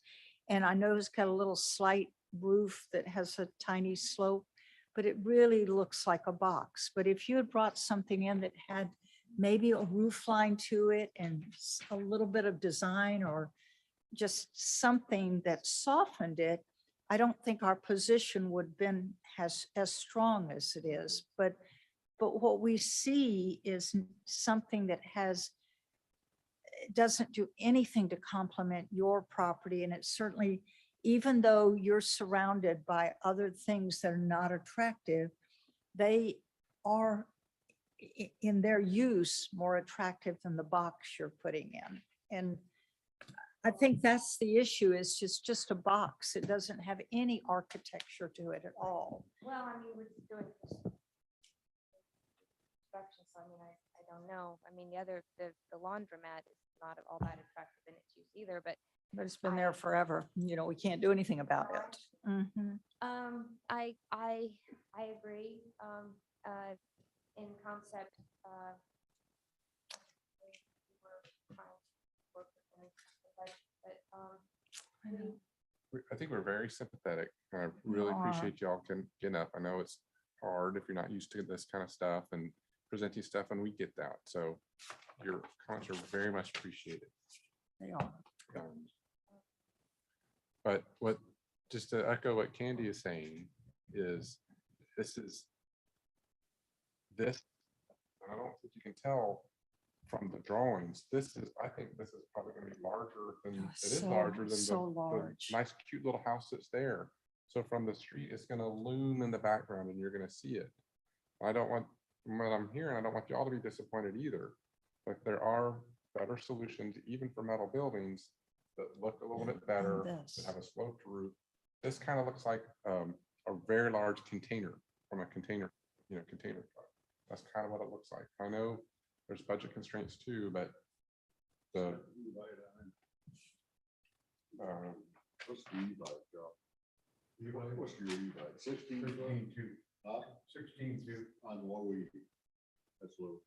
So what is the eve of the house? It's gonna be about 18 feet on the high end. Right, but what is the eve of the house? 10? Are we going to have about 14? You think it's that tall? Well, the max, yeah. No, He's got 10 foot. it's got No, 10 foot ceiling.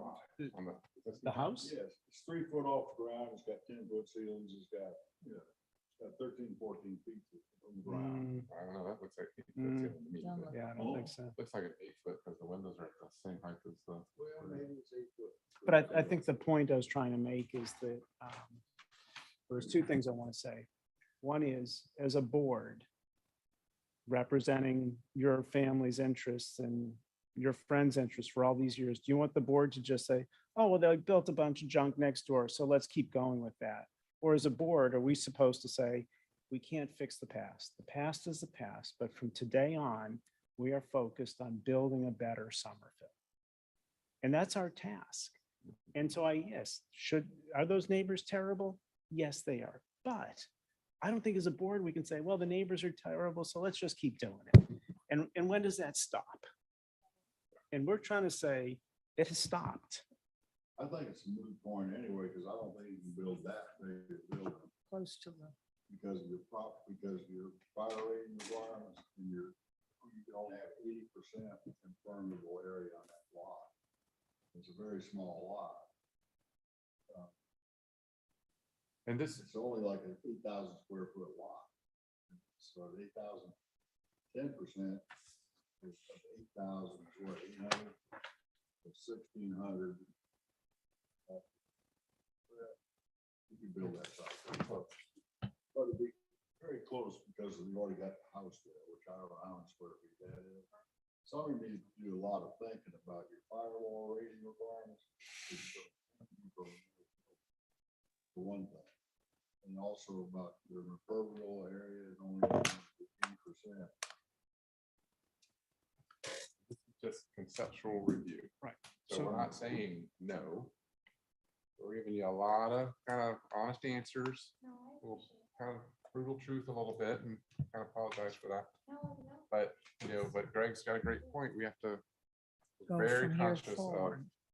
owner occupied and all that, but we Well, have to look. That's why the board was started in the first place, Yeah. to stop what was happening on Trolley Road, Yeah. which was Joe's Muffler Shop, Mhm. cholesterol, Mhm. which is a metal building. that, Still looks the same 40 years later. So I think the next steps are get with staff, make sure 100% everyone understands what is allowed, size-wise, fire rating, no questions. It's got to be shown accurately on a true survey or site plan or whatever that shows those percentages. So that costs a little bit of money to do that, but that's the process, unfortunately. But we got to figure that out, and that's going to dictate what size building can go back there. And it sounds like it maybe end up being a lot smaller. We don't know. Or not. I mean, it could be an addition. If you made it look like an addition and respected that eve line, it could look like just one single larger building. I mean, Do you really need a 16-foot low lead height? it's almost an addition already. It's so close to the existing Oh building. my Might as well gosh, join them yes. together 10 and- foot is not and make much an of L-shaped anything. addition. Get the same amount of area. I think there's a lot of things you could do to provide for your storage needs on that site. It's not going to be, it's going to be more expensive than plopping down a metal freestanding building. It's going to cost more. But in the end, there's some value to it as well. Especially if you ever decide to move next door or across the street. And we're not trying to run people off because I was thinking about this before the meeting, is we want to encourage small businesses to stay downtown Absolutely. Somerville. And we want to, I mean, that's important, but it's got to have the right aesthetic. And there's, like Chris says, there's a balance in there. So, okay, well, I hope that helps. All right. Do you have any other questions or comments? You come back later and ask, All right, so there's no vote, but we're good. All right, thank you so much. Thank you so much. All right, next is 219 Barnfield Drive.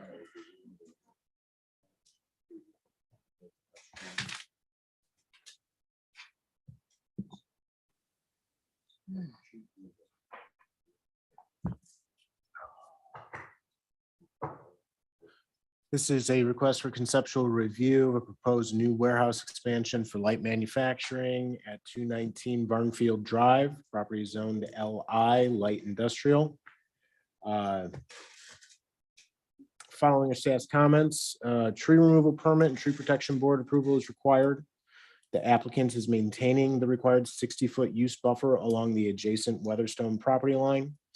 Due to the development of the property prior to the 60-foot buffer requirement, the existing building and the proposed addition do not maintain the required buffer along the planned south property line.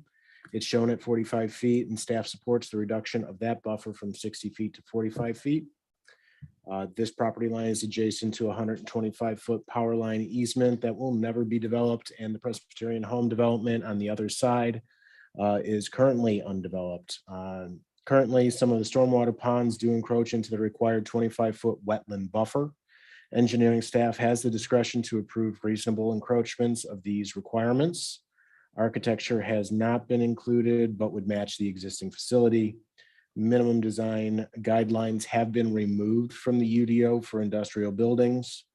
All new parking is required to be within 60 feet of a canopy tree. And that's the end of the staff comments. So I can turn this over to the applicant. Evening, I'm Troy Linton with Forsberg Engineering. I'm the civil engineer on the project. This is an existing building that will be adding approximately 24,000 square foot of space to the west and north side of the building, as you can see here. There's also a proposed 12,000 square foot building closer to Barnfield Drive. There's an existing parking lot in front of the building. Our plan is to try and provide a loading access at the rear of the building. So with that drive aisle, we'll include parking along those drive aisles with the loading area in the back. As Tim alluded to, there's a 60-foot buffer along the one side there.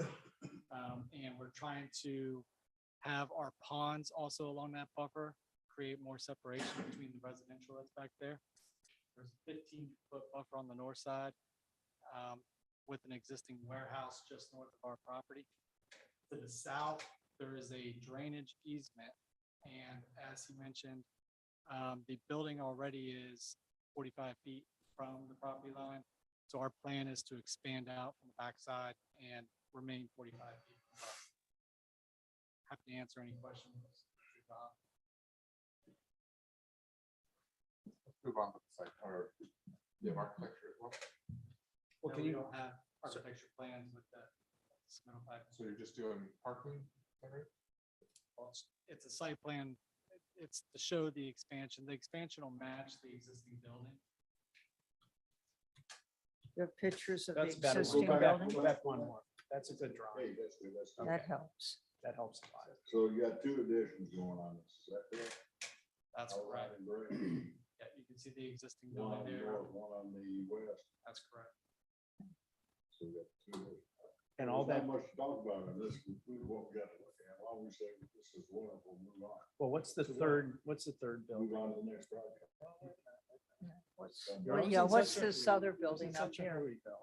Is there a new building also being built? New building up here, Barnfield Drive. You can see it to the north of the plan view, right there where the cursor is. That's about 12,000 square feet as well. So that's a proposed building, the one on the upper right. That's, And the neighbor above that, did you say is industrial? that's correct. Well, he's just asking, what do we think about an idea of something like this going here? But we don't have any design yet or anything. We're not approving any of that. We're just We have a problem with it at this point. nothing. Just the building. Just, but we don't know what the building looks like. We don't really, I mean, it's only conceptual, so, it's just conceptual. so, all right, well, for me. Concept, Three parking boxes behind are it, great. no one's gonna see it, I don't have any issues with it. Mhm. It's in context with what's there, it appears so far. that it Far as we know, is. yeah. Mhm. Come back with civil. Landscaping and architecture. No vote for that conceptual. Unless there's the Yeah, angel up in the just- back and we're not seeing it, then we got an issue. Well, even that'll get flushed out. but I do want to just bring something up. They've been very concerned about the buffer requirement, and they want to make sure that in concept, the board is supportive of the reduction of that 60-foot buffer on the planned south side. Can you go back And you to need that to show site- that the to us. photograph and Mhm. point it- So that's Oh. here. The building already exists at less than the required 60 feet. So let's just keep on making the same mistake. Good idea. There's 125-foot Got a lot of buffer, land there, though. easement on the other side for the power lines and gas line that runs through there. And then there's undeveloped property as part of the Presbyterian home on the other side. All of it would be within an existing drainage easement here to the bottom. They are maintaining the required 60 feet adjacent to Weatherstone. This new building just to the north, when that was put in, our requirement was a 15-foot buffer. And the neighbors were extremely upset, to say the least. So they are going through and doing, putting the buffer and maintaining the existing vegetation where it belongs. Can you point to that on the screen, Tim, just so we're all looking at the same thing? So if my mouse would work properly. It's up here. So here is where the 60 feet will be maintained, Where were the neighbors mad? Here. here. All of this. Because from their backyard, they can see this warehouse. Yeah, and the building was built up an additional like 4 feet on top of the fact that was already This is a probably building. 8 feet above those people's backyards. So those buildings are their entire backyard now. It's too bad. My only concern is that into the freestanding building seems like it's close to the street. And I'm not that familiar with the nature of that street. Is that This, a this. warehouse? Strictly industrial. It's all industrial. Our only light industrial properties in town, really. So it's in keeping with the neighborhood Yes, sir. and it's set back far enough from the street. Yes. The only setback issue is the bottom. It's not even a setback issue. It meets setback, but because this is technically the buffer would be the setback. So yes, correct. But the building was built prior to the establishment of the 60-foot buffer. Again, it's at 45 feet, which is a significant amount of space anyways. Okay. Staff is in support of this, and it is the board's within your authority to reduce that required buffer. So just wanted to bring that up. This way they have a level of confidence moving forward on it. Buffer that's being reduced is along the power line. Yes. Yeah. Which is 125 feet wide. Yeah, I think, It's all right. well, Bill, sometimes people come to the right conclusion quicker than others. And some people, it takes them a little longer. And you just got to be patient with the rest of the board. All right, so asking for conceptual approval. Okay. Theoretically, Yep. sounds like we're all Yep. good. Yep. Okay, thank you Thank so you much. all. Next is, well, I'd like to take a 5-minute break maybe. Okay, 5-minute break, and then up next will be Old Dairy Road.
Was that?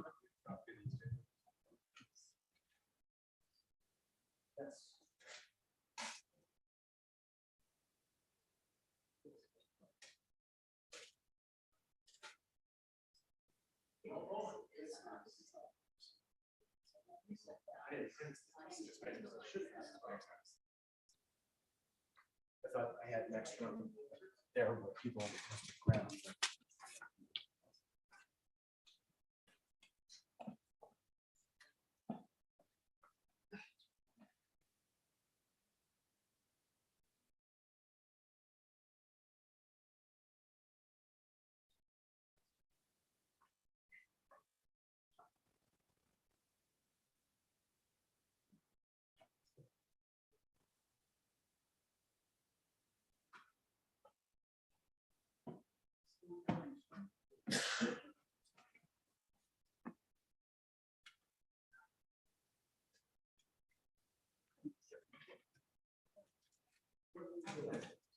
Yes, sir.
Okay, Oh, we thinned down the crowd. That's good. I think that was like 4 minutes and 10 seconds.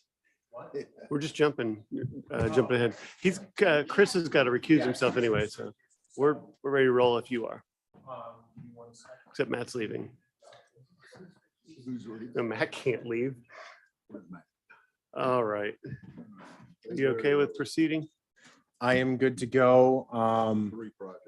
This is item number 6 under new business.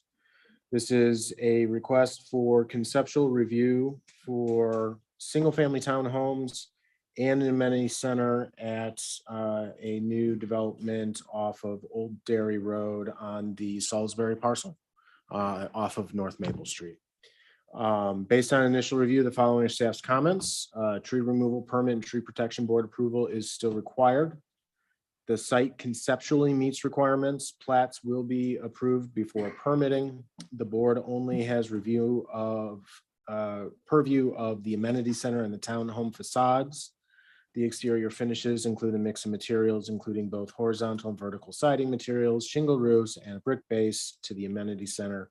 Material lists and samples have not been provided and are required. So I will turn this over to the applicant and allow him to run through. All right, you just state your name, who you work with, and we'll start. Yes, sir. Okay. My name is Aaron Schmidt. I'm with Seaman Whiteside. I'm the civil engineer, one of the civil engineers on this project. It's a big one. So as you can see, the project it's situated right there off of North Maple and Old Dairy Road. You can kind of see the existing aesthetic there. If we flip to the next slide, Tim, I'm gonna need your help. We'll walk through this together. So this is the rendered site plan right here.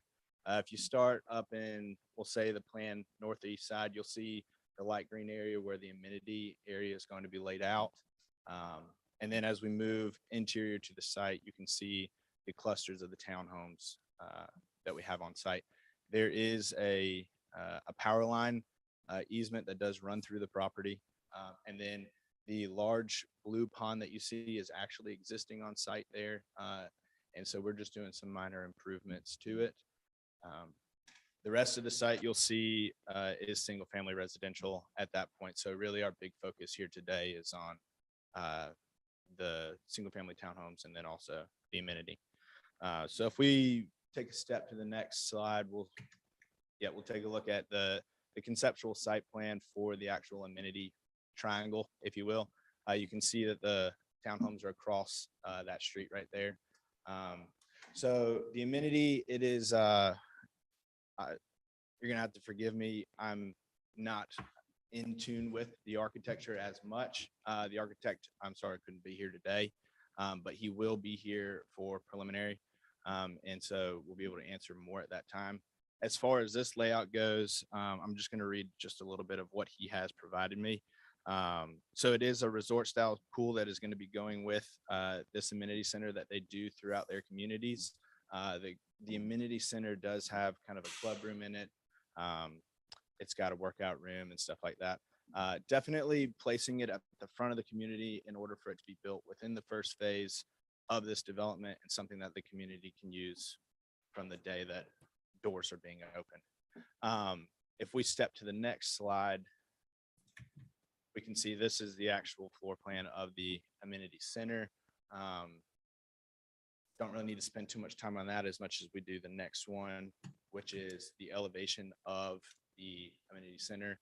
You can see that it fronts the road that enters into the site, and then the side of it then is along Old Dairy Road as well.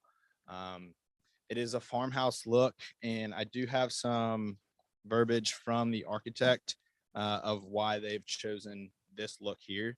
So the Low Country farmhouse theme, it was inspired by the early settlers' modest rural houses built throughout the 1700s and 1800s, usually single floor and rectangular dwellings made of local materials. And so this building is something that they're trying to then capture as well to kind of fall into that same look as what was here throughout the 1700s and 1800s in that Low Country farmhouse look. So this is the elevation that they have gone with. We can get into more details as well in preliminary, but would at least like to hear your thoughts on what we got here. If we continue to the next slide, we then move into the elevations of the townhomes. So the townhomes are, they have board batten shake type of style to the front of them. They also, let me look at my sheeted notes here. The low pitched roofs that they have, and then they also have covered porches on them. Again, trying to kind of capture some of that low country feel.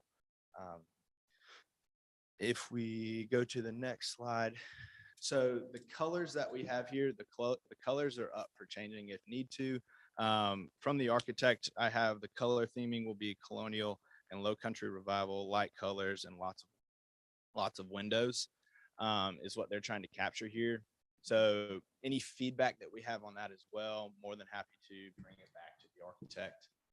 And then these are just some more actual in-depth plan. You can tell from here, all of the townhomes are going to be alley fed. So we have rear loaded townhomes. Nothing will be fed from the actual streets in order to keep traffic off of that. One of the requirements that was from TRC was a 50% loading or non-loading on part of the road, and we've captured that by alley loading rather than anything out front. More townhome elevations for you. I think if you, another slide, keep going. Oh, it didn't actually end. Usually we like to end with the site plan again, just as a reminder of where we are. I thought that was accidental. That is a Chris Campos special. I kicked that out, so. Yes, ma'am. So they're two-story buildings. Yes, ma'am. Yes, ma'am. And I would like to also note, Chris Campo has walked the site with the town arborist actually numerous times. And the site plan that we have here has kind of adjusted a little bit because they have identified other trees of value that we have manipulated the site plan in order to save as well. We're trying to keep the natural tree lines throughout the project, obviously where it makes sense, but almost all of the tree lines have been kept. And what works in our favor here is parts of this were farm field as well, so there are no trees in it. So we've walked it multiple times with the town arborist in order to dodge and save as many trees as we can. So with that, I'll open it up to y'all for questions, concerns, comments, and Okay. I'm more than happy to take all this back to our team. For All right. preliminary. You want to start with the site? Any site comments? Matt?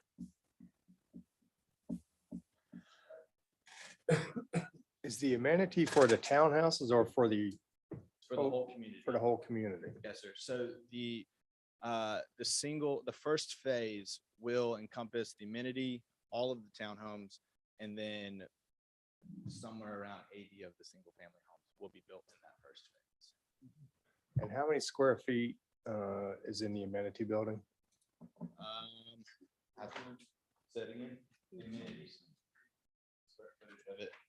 I think I have it right here. Is there some rule of thumb, so many square feet per lot, or Say that again. is there some rule of thumb of so many square feet of amenity per lot, or? Yeah, we have, I'm Keith Postal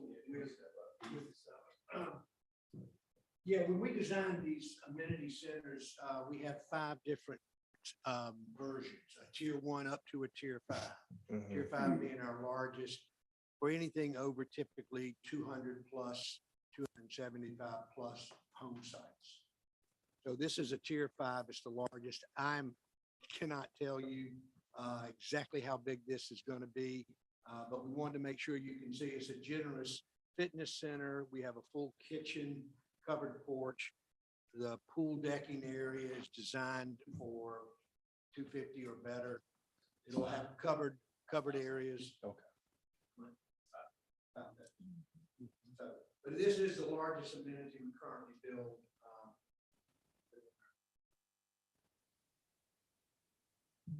So my only comment on the site plan, it looks like there's only one way in and one way out of the neighborhood.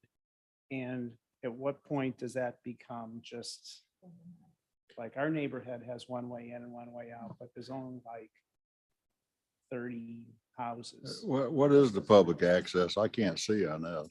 So in the I know top it. right How do you there, get to it? yeah, by the amenity triangle, you can see where the public access is onto Old Dairy Road. Oh, I see. Yes, sir. But there's just Yep. one. And so one of the things that we're accomplishing here by having that single access is by not loading that road for the first 50% of it in order to keep the traffic from coming in and out of houses off of that road. Instead, they do that off of the alleys and the interior roads. Yeah, you still got to get to and from work and school and the grocery store and the Yes, sir. liquor store. And there will be future Essentials. connections to the parkway, So right? there will be future, as far as what I know of, the town has communicated to us that there will be future connections to other pieces of property. Right. That will be built. Does this have any relationship to the property we've already Yes, this is directly behind it, This is behind it. directly. behind it. So Going towards Deadburg.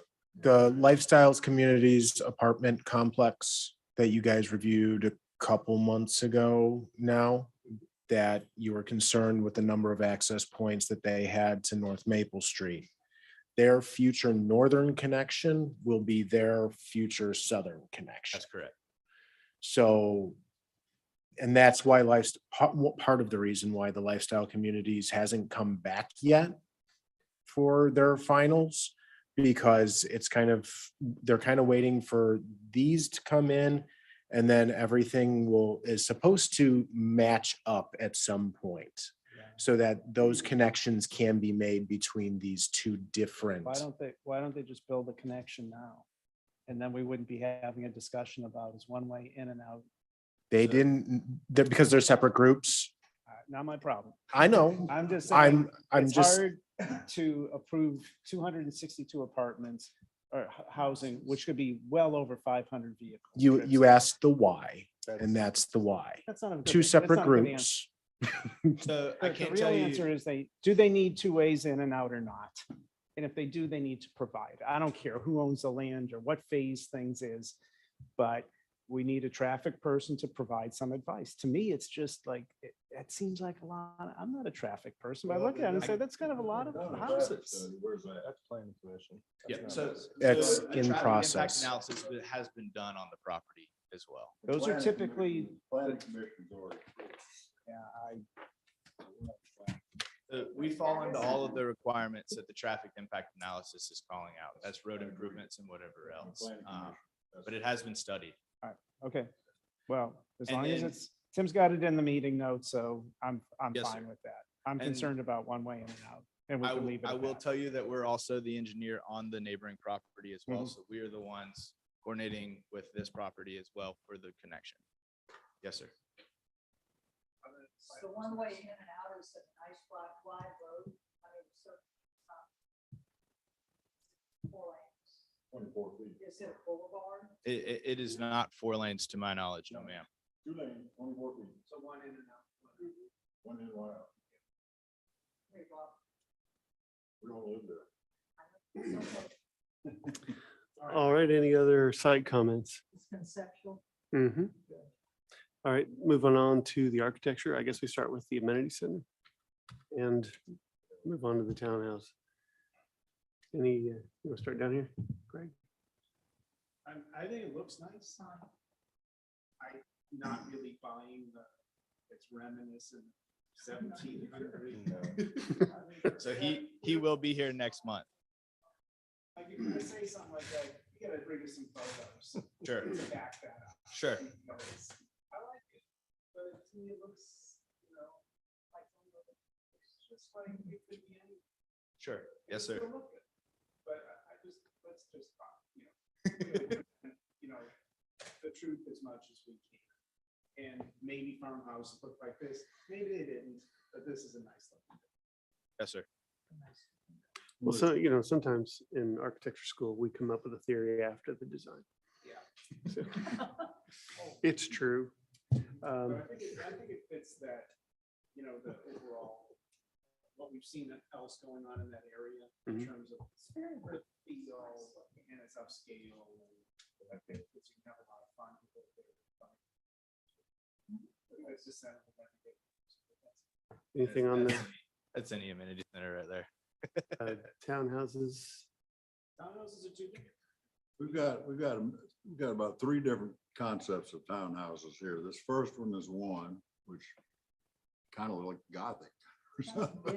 It's just the. It's got steep roof lines with gables and that sort of thing, or with, what do you call them, dormers? Mhm. And then you got another one that's less vertical, this one is flat. It doesn't have the same architectural features. So which one you working with? And the other one's even worse, it's flat. These One with the garage door in the back. These are great questions for the architect. I will tell you we can take your comments from here. Which ones do you like? What do you not like? Something that I can at least bring back to the I like architect. the first one. The steeper roof and the dormers and the. But there's two issues though. Busy though. We did add bigger drawing. Spread it out. Stylistically, they're trying to. So can we look at the site plan again? This is kind of. All right. So how many of these in a row do we have? Because that section of yellow looks like it's about 50.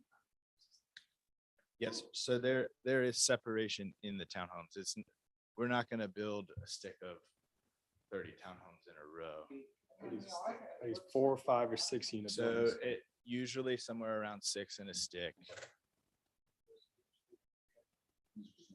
So this site plan right here is fluid in some degree, and it actually has been updated in some degree since the submission to this board. So y'all picked up on the color code with single family houses.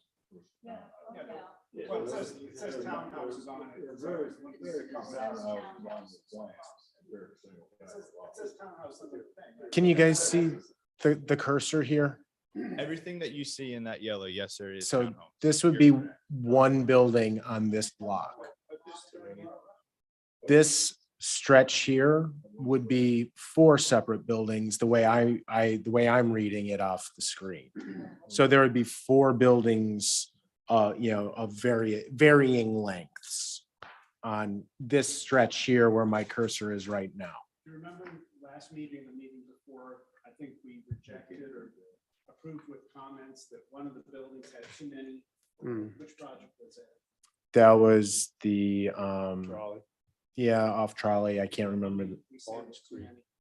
Any more than 7. 8 was, they were showing an 8 and you said anything greater than 6. So 6 is gonna be our max. Sure. And 6 is what we show. Well, we just don't know that Yes, yet. sir. If you do take a peek here, you can see the wider lots that are on the end are the end units. So I know that it is hard to see in the screen. I just didn't know if you wanted to text. So this one on the screen has 8. So we're saying 8's too many. Yes. Based on our You can say project. that. I mean, you can say that if you'd like. I mean, it is going to, Yes, ma'am. Yes, Based ma'am. on precedent the board has recently set. Mhm. You can't tell that one company, no, you can't do 8, and then turn around 2 months later and say, oh yeah, 8's fine. 8's I mean, too I- many. Sure. Especially when it doesn't look better. I mean, it's. Most of this one just is That one is eight, plain right? design. 8's too many. I think 8 is not. All right, So as far as the input from the board, we're looking at like 6. Is that? 6 max. 6. And you should, I'm just trying to make sure that we got everything we need. to and you should manipulate in a actually way. have a combination of 4, 5, and 6. 4, 5, and 6. Yeah. Can't do all Mhm. 6s. You- Shouldn't do them Yes. all the same. Have some variety. Yep, break it up. So So next one, now, can we go back to the aesthetic issue? But if we're gonna give them some helpful comments on the aesthetic. What do you think? Well, I think Yes. aesthetically, I would not recommend the separate different pitches for roofs. Make sure the porches are deep. It doesn't have a lot of architectural design. It's really more kind of just pieced together. And so it's really oversimplified architecturally. sure. The sides and the back are not good at all. That's my architectural opinion. So I would say more detail. Tim, you want to show the side? There's a reason why they didn't render the side or the back. And that's because it just wouldn't have helped much. But just overly simplified, Sure. and I appreciate what's going on with the windows as far as probably distribution wise, but there's just no detail, no organization. And that would be my problem with actually all sides of it. As far as the back is concerned, since it is alley fed, is that something of less concern? Just a question. I think you do something with some detail back there. Yes, it is the back. Yes, nobody can see Mhm. it, but You can still do something maybe with a header over the garage door. Or put a canopy over the garage door. Put a little something to. Yes, sir. rest that up. Need a canopy over the garage door, really. I mean, it's a double garage door sitting right out there in the rain. It's gonna leak. Lot of water. Mhm. You need a little, Yeah, it's little nice. awning. I would consider that, yeah. And the other part of it is, I think there's issues with the side. If you're gonna do like 4 and then 5, depending on what that gap is between the two buildings, the side elevation may not be as important as if it's an end elevation. So I would look Yes, at end elevations that really are public realm, and then say, how does that really wrap the front to the end so that it looks like. Yes, sir. you With know, the ones that are exposed to to a roadside or whatever it may be, as far as an end Those elevation have to goes. be better. The ones between the buildings, I guess it would depend on your planting. See those Yes, sir. side out, I'm sure. If we say the ends face the public right away, those have to be nice. If it's a side, you're gonna have to show that it's either landscaped or dimensionally so that you don't really see those. Mhm. you know, Okay. Sides. Then it becomes less important if the windows. And then whenever I see a townhouse project, I'm always wondering, is the aesthetic really good to go? They like 20 feet wide? I mean, they're really nice townhouses. Yeah. Do you really want to articulate that 20 foot, or do you want to do like 2 on the ends and then combine the 2 aesthetically in the middle? Okay. 40 foot, 20 footer, if it's 60, do 20, Mix it. 24, you know, Mix mix up it the so it widths. doesn't look like, you know, yeah, because I think there's an aesthetic to, you know, in the old cities, there are a lot of row houses, you see those all over. Colonial cities, and then somehow we've gotten into this aesthetic in the suburbs of doing that. I'm just not sure. There's so many bad examples. You need to differentiate yourself of doing a townhouse. It's not in the city. Yes, sir. And so why are you doing a townhouse on an old farm field? That's kind of weird in a way, but not bad. People do it all the time, but to just do it well and not do the same thing that everybody else does necessarily. Well, let's set it back or set it forward. You know, there are other architectural devices. You could rely on it so that it's not obviously in this image. That's obviously 6 separate houses. Yes, Is sir. that really the only way of putting 6 townhouses? Sure. Might be the best, but I think it's at least showing that you've thought about. We looked at like this, we looked at this, for this site, and what the site was, where it is now, what that area is becoming, how it relates to the neighbors either side across the street. Because I think as Maple develops, that, it'd be nice if there was some kind of, not mirroring, but some uniformity of concept about what are these neighborhoods really doing. And, you know, Charleston was fortunate and it grew in reasonable chunks. And there was a certain cohesive because whoever built was in the minority. All this stuff here, so I have to fit in. And I think that's one of the reasons cities like Charleston and Boston, Georgetown, and those are so nice because they kind of, and then you get into a place like Maple Street, and it's kind of like, it could be the Wild West, where everybody's just doing what they want. Sure. And you have architects from all over the country coming and doing their interpretation of what the Low Country is. 17 and 1800. Oh, that was on the other property. I love it if people got off the interstate and drove down to our part of Somerville. It's like, wow, that's practically.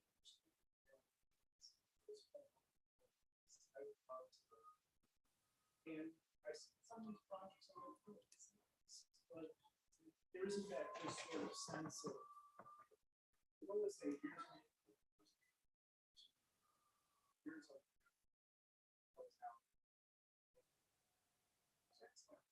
Talk to each other, what everyone else is doing out there. And trying to kind of borrow the story.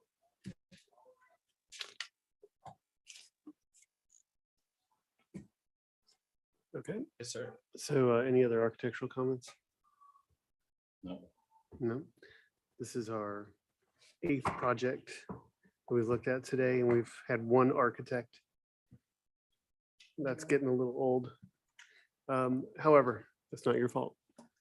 You feel It's- like you got some comments that are. No, I do. really helpful? I really do appreciate all of the input. I mean, that's what this meeting is for. Mhm. So I appreciate you guys bringing up your comments and your concerns, something that we can definitely go back with and then restudy and Yep. present you with something more what we are all achieving preliminary. Sure. All right. Who is the architect on this? The architect is hired from, He'll be coming in from Atlanta, which is where our corporate office is. What's the name of this firm? What's his company? Oh, AMH Development. he's a part of No, the Yes, architect. he works. he's Okay. in-house, He's works on for- staff. he's an in-house. He's in-house. In-house, okay. All right. Very Tim, before talented you young man. move it to the other one, I'm gonna look at it again. Which, this one? Yeah. I think that one has some real possibilities. Because it is individual. Well, you clean it up a little That's bit. it. it'd Yeah, be- just, Mhm. yeah, Be a whole lot better. I think. Who mentioned the steeper pitch? I did. there it is. I think That there's really a helps. clear consensus that that's probably. Mhm. The steeper pitch. You know, you Thank put Tim. a unit Mhm. with some dormers, another unit with a gate with a Mhm. pediment, like you've done on this one.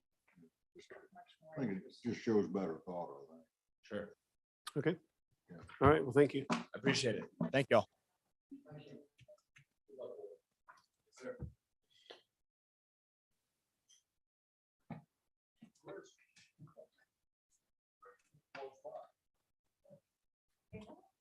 So the seventh item under new business is the Limehouse Drive Apartments. This is a proposed 48-unit apartment complex. The property is zoned UCMX. The property is just north of the Parkers and the Wash Wizard on Limehouse Drive off of Ladson Road. Based on the initial review, these are the comments. Tree protection plan and tree removal permit is required. The landscape buffer is required to meet the requirements of section 8.6.2C. Field verification by staff of existing materials to satisfy the requirement will be required. Staff does recommend that the northern landscape buffer should be supplemented heavily with evergreen materials to provide year-round screening for the residents of the Limehouse Villas to the north. The residents of this subdivision have been concerned with the development on this parcel since the original development of the Parkers at the corner. Prior plans showed a connection to the existing cross access provided through the Wash Wizard parcel. Staff is asking for justification for the removal of that connection. Interconnectivity has been required for all parcels of this development. Provide a detail of the proposed dumpster enclosure. The enclosure should be constructed with materials that should match the apartments. Provide a detail of the proposed bike rack, provide a detail of the proposed mail kiosk. The landscape plan does not show the 60-foot radius from canopy trees for all of the parking. And signage details should be detailed. The proposed architecture is consistent with the design guidelines and includes a mix of materials, including cementatious siding, brick, and architectural shingles. So this is the overall site. They are taking the third to the left. So the applicant is here, and I will turn it over to them. Great. Hi, my name is Chris Bonner with B Studio Architecture. I'm your second architect today. So I appreciate y'all's patience and endurance. Can you go back? I'm sorry. Yeah. I'm just trying to get rewind. You go back one more so you can see the large. Yeah. Obviously off Ladson. So this is Ladson, Limehouse, Wallace Ackerman across the way. This is the Parkers. Yeah. And so just to orient yourself, obviously it's Ladson. You can kind of tell, obviously, townhome developments plan north of our site. Obviously, Ladson Road has a number of apartment complexes that are across the way. So density-wise, we are kind of that transition from, a number of larger apartment complexes to a smaller townhome and single-family home developments. There at the corner from this aerial, you can see that there is, Parker's, very large gas station. And between ourselves and Parker's, there will be I think it's, I don't say Wet Wizard, but I think it's a Wizard car wash. Wash Wizard is Wash the, Wizard, sorry, yes. Wash Wizard car wash. So we do have obviously a kind of commercial buffer to the south. Would you really jump up to the next one on the site plan? Which up or down? Down, I guess. This one, this is a great one. All right. So our concept of trying to organizing the site was looking at some of those constraints that we had. And our site plan to the north is that townhome development. So we did our best to kind of pull those buildings away from those townhomes, give them that buffer, both planting as well as kind of put the driveway up there. So that really, we're not putting a larger building next to some of town. We're really kind of pulling ourselves as far back as we can. South, which is labeled Wash Wizard, that's actually their queuing area. So that entire strip of land behind us is just an asphalt strip with a buffer. They'll have their own buffer and we'll have our buffer. But there's a less of a connection there from a residential standpoint. And so when we were designing and working with this particular site plan, the thought was really to try and use smaller buildings. So these buildings are 3 stories tall. They have essentially 4 units a floor, but that brings down the scale. So this isn't like, this isn't a 200 unit apartment building that goes on forever. They're broken down in scale. We really tried to turn them into themselves, kind of create more of a pedestrian oriented apartment complex versus maybe more the norm, whereas you walk outside, there's just parking everywhere. So the hope is to kind of bring those front doors more into that garden space and then push that parking towards the rear and a little bit towards the top. And then we're shifting the buildings as much as we can towards the street.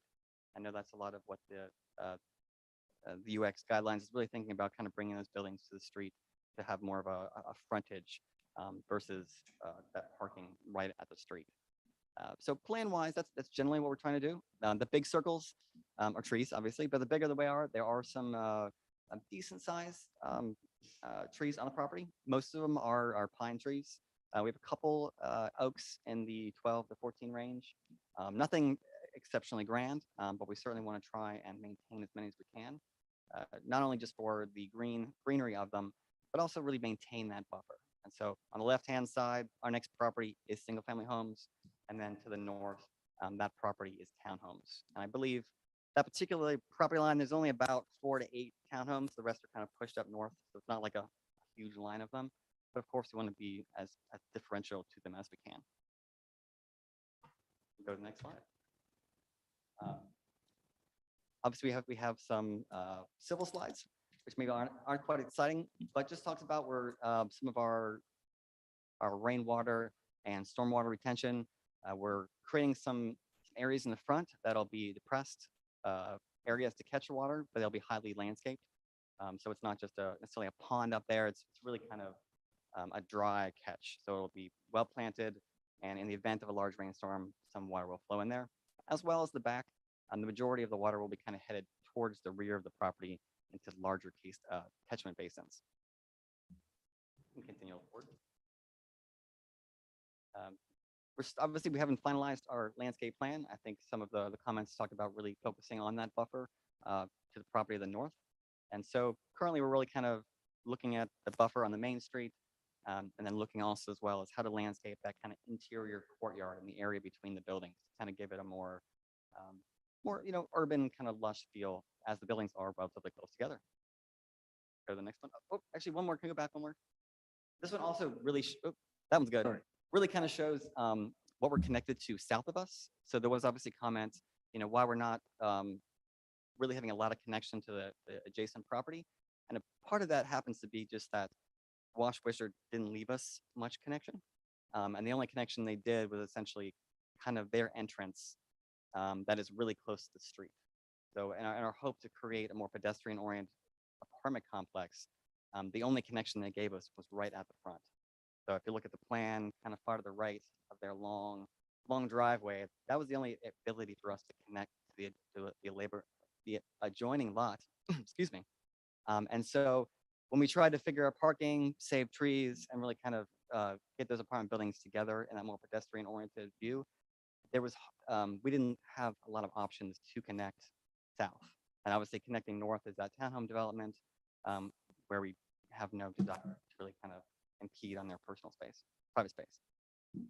All right, we can go to the next one.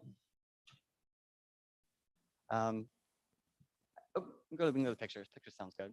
So architecturally, we looked at some of the some local flair of ideas. The brick, which the kind of that white gray brick, is what Parker's is made of. So the entire building of Parker's is kind of white, lime washy looking brick, and so we've taken that as well to our brick color. We used kind of the Flemish Dutch gables that you see in some of the properties downtown, as well as on a plantation, just kind of to give it a little more connection to the local atmosphere versus something that's more farmy. Since we're trying to put these together a little closer to each other and not necessarily create a kind of a farm and a sea of parking. Go to the next one. So architecturally, it'll be a mix of that lighter color brick that would match the Parkers, which would be kind of rendering to the left, and we'll use the colored cementitious siding. And the hope is there's a lot of overhangs. So we've the porches will kind of hang out over kind of patio space, allowing that pedestrian area between the buildings feel a little more open and lush, maybe a little more urban, where people can kind of look down on that space in between. And this is a view as you're driving in. So the first one was the main street, kind of entrance view. And this is as you drive into the property, some parking, start to get to some parking, but you get an idea of kind of that corridor into adjacent buildings and be able to fill that space with a little more intimacy versus just kind of a sea of parking. Go to the next one. And this is kind of the rear. So looking back at the parking, back towards the buildings themselves, trying to create that kind of nice garden apartment feel. And the buildings themselves, like I said, are scaled down a little bit, about 12 feet each, 4 per floor, 3 floors. So it's not a huge wall of one building. We're trying to break it up, kind of have those nooks and crannies and those kind of view corridors through different parts of the property. Just kind of a little look at some of our choices. Old Edison book is just kind of it's a standard brick by General Shale, which was US brick. We'll have architectural shingle roofs, and then the rest will be cementitious siding in various orientations. Yeah. Do you have any questions? It's like 2.5 acres.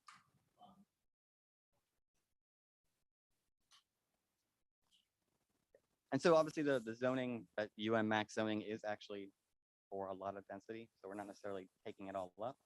If anything, because of water retention and keeping the trees, we don't put as much parking, and then parking drives how many units go on the property.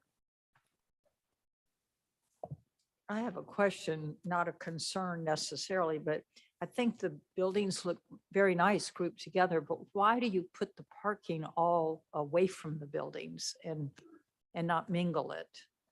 So the general hope is really to kind of create more of a sense of community inside that garden area. I know a lot of apartment complexes, you drive in, kind of park in front of your building, and never kind of walk to the parking lot. And so we're trying to create something that change isn't that a little. 100% like car oriented, just because that sea of parking sometimes can really be cold. And so we're trying to create maybe a little more community, something a little different with those buildings together. It is a little farther walk, yes. Do you have any like common areas? I know there's a plaza in between, but where do people pick up their mail? Where are you encouraging them to gather? Would you be willing to go to the renters? Well, this side plan was. Oh, what do you? Showing right here That where one. it says MAIL. Yes, so good question. So the larger tree in the middle, which is kind of that gathering space. The hope is that that'll be the place with some benches, but the mail is essentially next to the handicap parking spots. That would be a mail kiosk. So as you transition from that parking area to that kind of community garden space, that's where the mail would be. And then we put the dumpster kind of up towards the left-hand side as well. So it's a little farther out. People don't tend to gather near the dumpster, but we have a lot of pedestrian paths to get to it. I think it takes a lot of nerve to do the parking like it does. And I said, I like Jeremy across too. So you're helping somebody to move in. I think it'll help. Well, when you move in, you got a long road to hoe to get those front two buildings. Or keep people from moving out. I mean, really, yeah, in a, So they're all evicted, they don't fear. in a practical sense, I mean, we're talking 50, 60 feet because the buildings aren't incredibly large. You know, if you were at Walmart and you were parked way in the back, you're probably walking more than 50, 60 feet to get that front door. You can walk about 800 feet to Walmart. There you go. Yeah, forever. I agree. I think the site plan is really nice. And I like it because it's not what we see It's not what you always see. all the time. And I think it's great. Ordinarily, the driveway would shove the other buildings. further north. Driving and parking would be in between them. Yep. And you'd separate the buildings, you'd have a couple in front, back, and some in the middle. I like what you've done. Well, thank you. I do too. We'd be happy to have you move in, right? Pretty good. Yeah. And Why is if this- you're on the first floor, I'll help you. Why is the site plan on the far left? Why is that area hatched? I think there's a required buffer. So the Because my single architectural has family like is the on the other buffer required for possibly an easement there. I was thinking it might be a utility easement that would be clear. There is an easement on that side. If I remember correctly, it's either existing or requested. There's a ditch on the backside of the single family that's out in the county. And the town, I remember with Wash Wizard, they needed easement along that backside, and there was some planting questions as to what's currently existing within the ditch. And that was some of the things that we need to work through site-wise. So I think that's part of it, if I remember correctly. Power poles along here, you can see them in this site plan. Power poles. The civil might be a little better, but they've gone through TRC They got a initially. 15-foot buffer requirement on their side. Mhm. The power easement is over here. Yeah. That's nice. Doesn't say how far it goes, it just shows power lines here. Yeah, I think you can see them. You can see it on one of the drawings.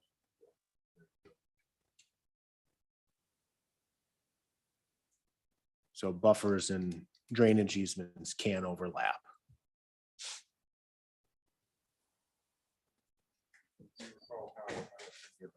How still you bring it in, or like, say we're saying this middle here, is that sitting in a hole, or is it kind of that grade? It should be at grade. We're actually quite high. If you go back to the picture of Parker's and even the Wash Wizard, you can see that this land, it definitely is rolling uphill. Well, there was a contour on one of these drawings. Yeah, there was a drainage contour. There it is. But the idea, you know, in front, we have to do water retention that it will be dug up, and in the back, that area will be cleared. It has to go down. But I think you can see way at the bottom where the print area is, you know, it actually drops like 6 feet, like drops pretty quickly to get to that Wash Wizard. They're low them. All right. And they're in the process of like paving. So if you go out there, you can kind of see how it steps up to our property. Any other comments on site? Outside looks good. All right, let's move on to architecture. Go to the mail kiosk. There. It's currently just a mail cast, yeah. Yeah, that's one I saw. That kind of jumped out to me is that that's a little under designed in a way. It's probably better ways to say that, but I thought that was a little plain and utilitarian, especially if it's kind of a gathering spot. Could be wrong on that. It's just in the rendering, it kind of looks a little plain. Understand. I defer to other folks on the board on a lot of this other stuff, but on the building on the left, it looks like you designed a Charleston double, but it's got Charleston single windows. So I'm kind of questioning, are those window proportions correct? And the little squares on the right of that, which I assume is a bathroom or hallway or something, it kind of, to me, it kind of, I'm not sure if that's the right appropriate approach, but again, I defer to other folks on that. But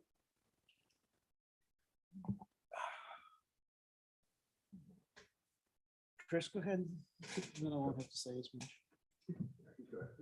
We're going to paper rock scissors. I appreciate the study of the Flemish design and local architecture, it's pretty isolated to, your corners and of course the central element there. It doesn't really relate to the rest of the architecture. So since you are the architect, I can ask you, why green? Why dark green? Is that just a curious question? I mean, I thought generally, I think it looks, it's a good contrast with the lighter color brick, but isn't necessarily the trendy color of some kind of dark gray, which I feel like a combination. I think a little bit of color kind of brings a pop of zeal to it. It's still green, still dark green. It's not neon, but that was the general thought. Was just to have a color that is somewhat welcoming, a little brighter than your that kind of dark and light contrast that is maybe trendy or popular these days, but still be welcoming, and hopefully when the trees do grow that get planted back, that it kind of blends in more. Okay. There's a lot of contrast, and I'm not sure I don't know that it's saying all that, but I agree with what Mr. Campo said about the windows. I only really have two other things. But I do, as I said, I think there's a little bit of a disconnect between the historical study and the green apartment. The shutters, you heard us talking about shutters earlier, right? I was locked out, actually. You were locked out. Those doors are like 4:45. I did not know that. Especially because you're like the second architect to come. It's like we locked out the only other architect that came here. The only time I failed to actually tell the security guy not to lock up. Sorry. There's a festival outside as well. So It's third Thursday. It's there's pandemonium going on sometimes. Pandemonium. Pandemonium, yeah. So I don't know if your shutters are operable. They look like they're close to being proportionally correct. On the far right elevation that we're looking at, are those like those are different kind of shutters there, right? More of a panel. Like a door. Part of the hope is it is for the same buildings. So I think if you look at the two renderings, you kind of see the change. So all four sides are somewhat different. And the hope is that when you get that angle, when you get that proximity, that they do seem a little different. And so you're not seeing the same building four times from different angles. That was kind of the hope, to mix up those shapes. And sometimes a mix of the type of a shutter as well. Yeah. It looks like you were kind of going for trying to make it look a little bit taller than it is. There's a lot of strong vertical elements, the windows, the porches. Part of what's making that look a lot stronger vertically, I think, is that your railings are dark. You may want to consider just taking a look at the railings being something that isn't part of the contrast with the white, the lighter color. Just because they look like just dark openings, right? I know it's just a rendering, I get that. But that was the hope. Obviously railings can sometimes be very kind of blaring. So the black contrast was to kind of let them disappear, so it feels more like that porch, that European porch might be hanging over the right of way. Yeah. So I think that's where I am. I feel like while I appreciate the study, because a lot of people don't do that. And the use of those forms, I think there's a little bit of a disconnect between the two. And I'm not sure the color really is going to accomplish maybe what you're shooting for. That's really what I got. All right, well, I think this is a phenomenal project. I really do. I actually like. We see a lot of buildings that are Look like, at me like that. some are bad. There's a lot of that are just like, yeah, it's okay, but this is really exceptional. It really is. I love it. I love the green. I do too. And I have a lot of respect for Chris Carpus as an architect, but I kind of disagree with everything he just said. Because the green it's just bold. and it's strong and say, But look at it's me. not too much of it because the white balance. It's just fantastic. And I love the dark railings because that makes these white elements so powerful. And it's just, you know, it's a lot of modern, but it has a lot of like tradition. I think it's a phenomenal project. The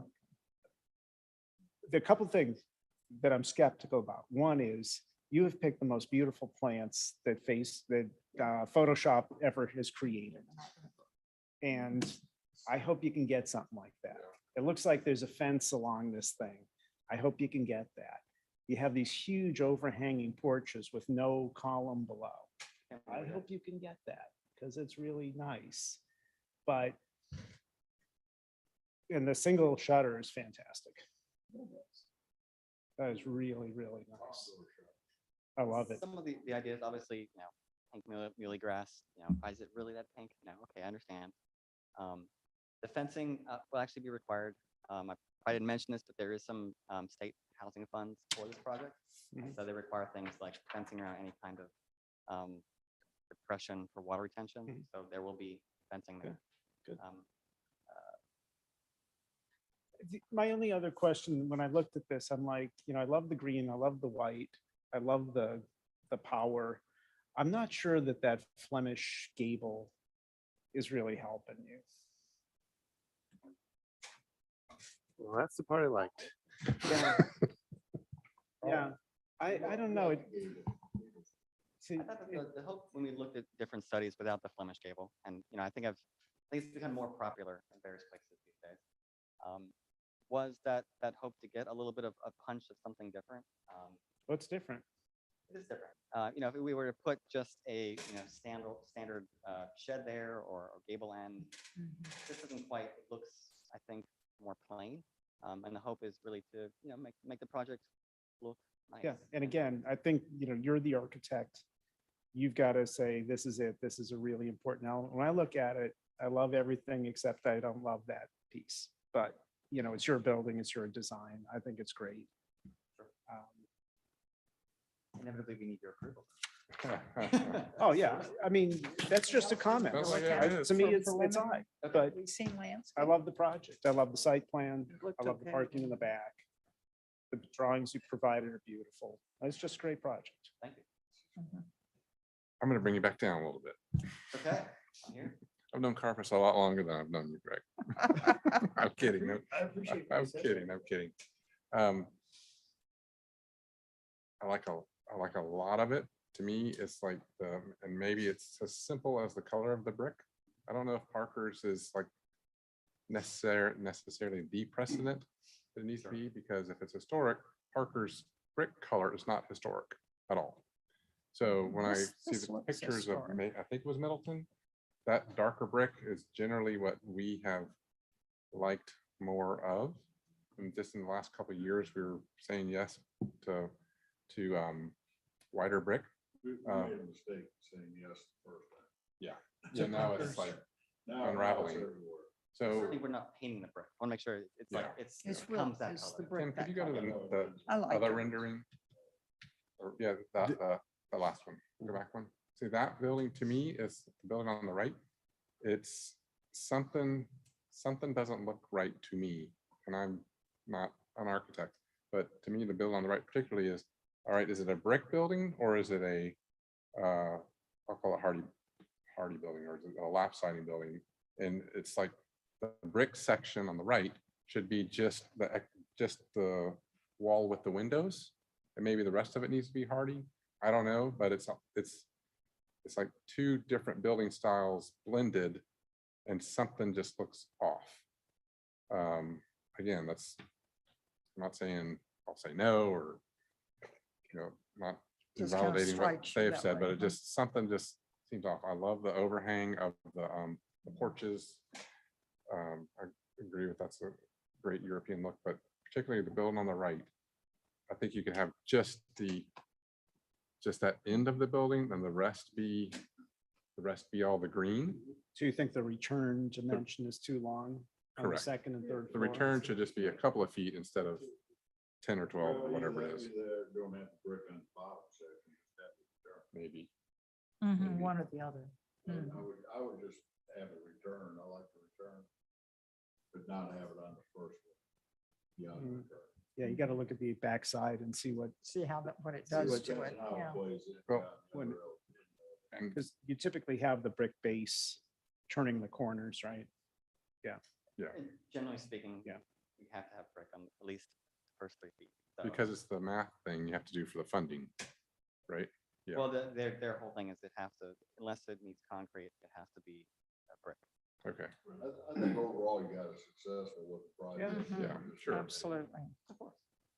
Yeah, so I would just, you're asking, right, you're asking for preliminary. Yeah. I would just ask you to consider that, if you just consider it, that's all. I'd ask you to study the mail kiosk Size to of make the sure mail it looks as good as the rest of the development. Mhm. Any other comments on architecture or site? Are you asking to? Consider changing, don't be stuck with the white brick, just match Parker's. Because Parker's is a one story, this is 3-story. Precedent showed a 3-story or 2-story on Middleton, so consider it, but there's a lot of people that like it. so- Well, I think the question is, the greens, I think the green's fantastic. Me too. You have to pick a Have the brick. white something You with have to that. have a brick that's gonna work with that green. Certainly a contrast. so I And you think- don't want red, because then Oh, everybody's gonna, my, no. it's gotta work with the green. So I Don't was lose gonna the green. recommend finding Use the green, a because you don't see brick and that in then those finding a ones. color to match the brick. It's not to go another with the brick. beige or gray building. Yeah, I think in this case, you gotta find the right brick for the side, for the color. I think you've gotten plenty of feedback. I think there's plenty for you to consider. I think generally we like it. So, Pass. yeah. Next time. So he's asking for preliminary approval. Is there a motion? I don't think- oh, could we make it- oh, it's conceptual. No, it's preliminary. Preliminary, we could make one. Yep. So we need a motion. Yeah, I'll make a motion. I'm the bad guy. I'll make a motion for preliminary approval and just with consideration of the comments. Okay, I'll second, second. Andy, all in favor, say aye. Aye. Any further discussion? Thank you, sir. Thank you for your time. Thank you. Good job. Nice project. Also, Luke, proposed new medical office building. All right. What's that? There's no density restriction. We don't have a density restriction. I just don't know how he's gonna pull off that.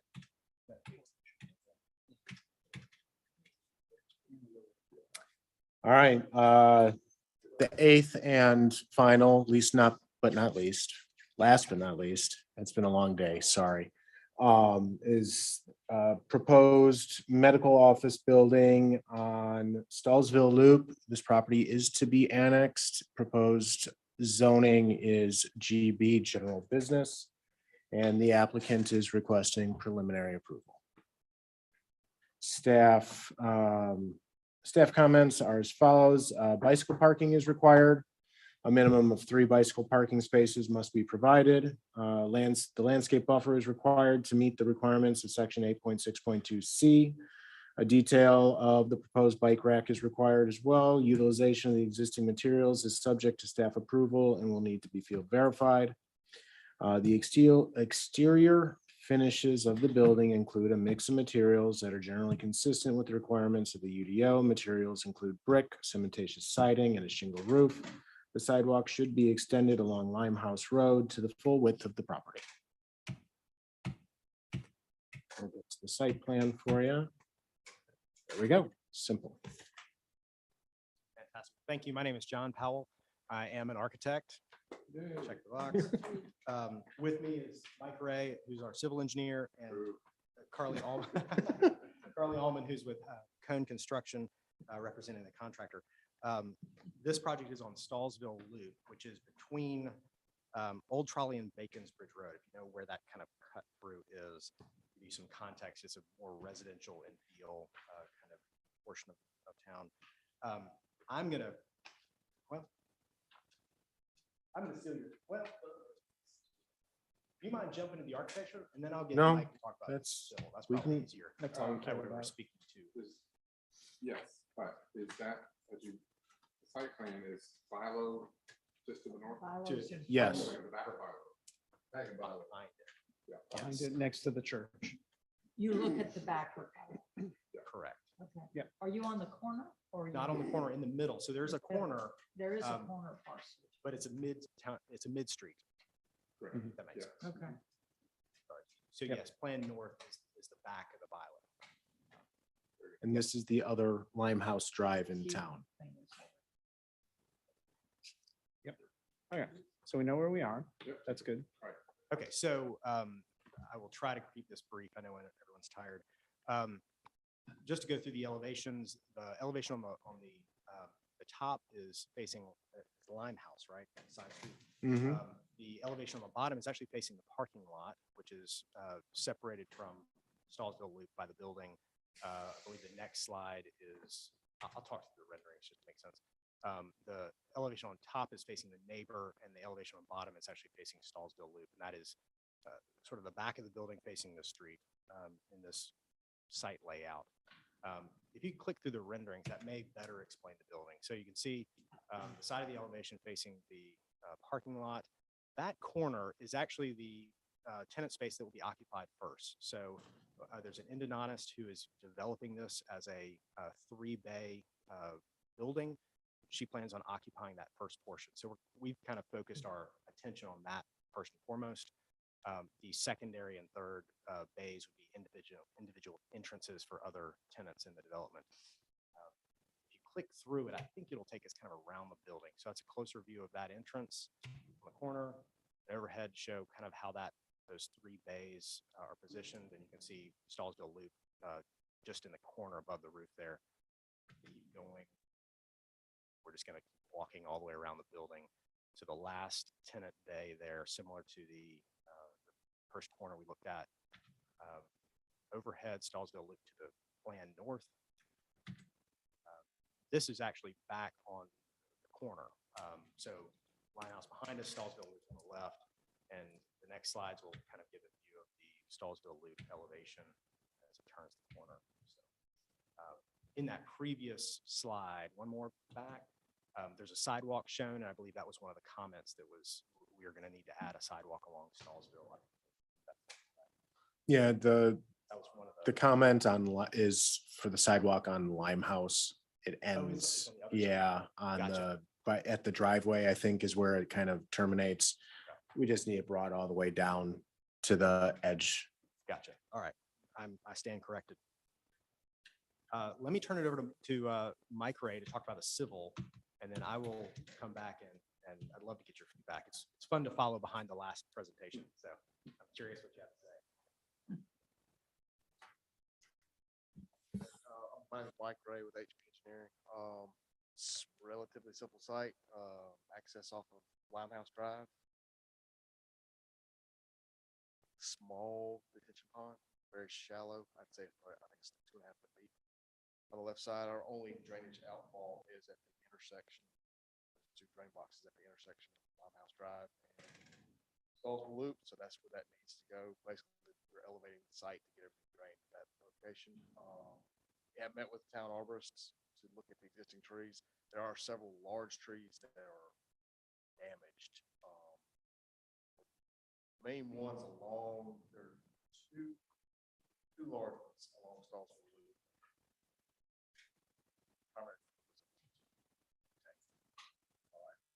Several large ones on the rear.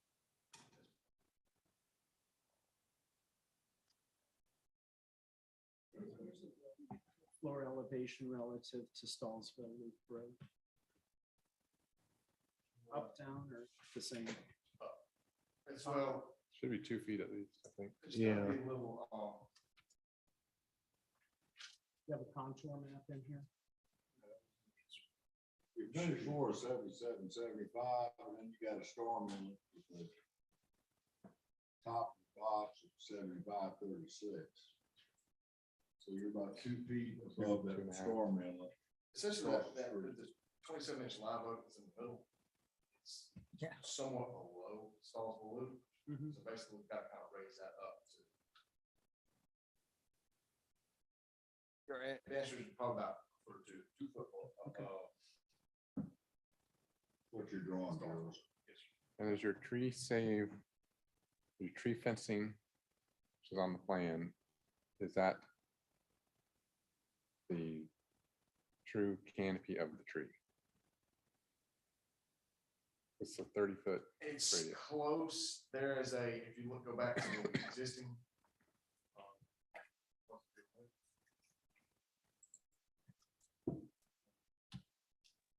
Yep. I see that 30-inch tree. It's growing that, I guess, to the. Because of that large, it was a damaged tree right next.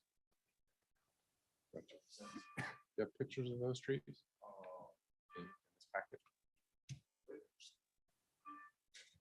It's. The back one.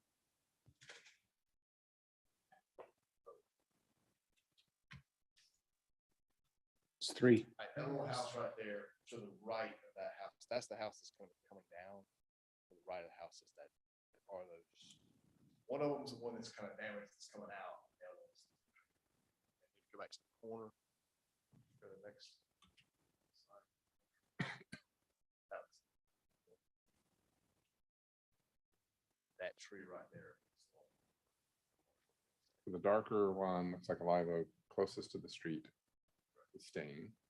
And it's showing that on the plan. And then the one I'm going whatever that direction is towards trolley, I think. The tree with the top gone. That's going out. And there's one past that is. That's, yeah, it's going out kind of over the street. Over the street, that's the one. Okay. It's full, it's. Did he grade the trees? He did, we also had arborists,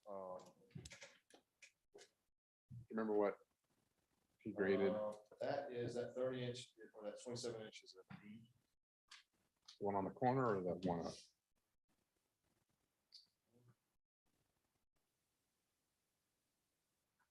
Both of them are. Okay. And one's a live oak and one's, what's the other one? Okay. All right. So what else on the site? Let's go back to the site plan real quick. So do we, all right, so those are the trees we talked about. 30 foot away from that tree is gonna be a detention pond. And 35 feet away from the tree is the building. I don't think the trees were in those renderings. Might have been, okay. So you've been out there, does the parking lot need and building need to push south? That's a question. Does it need to push south to be further away from the trees?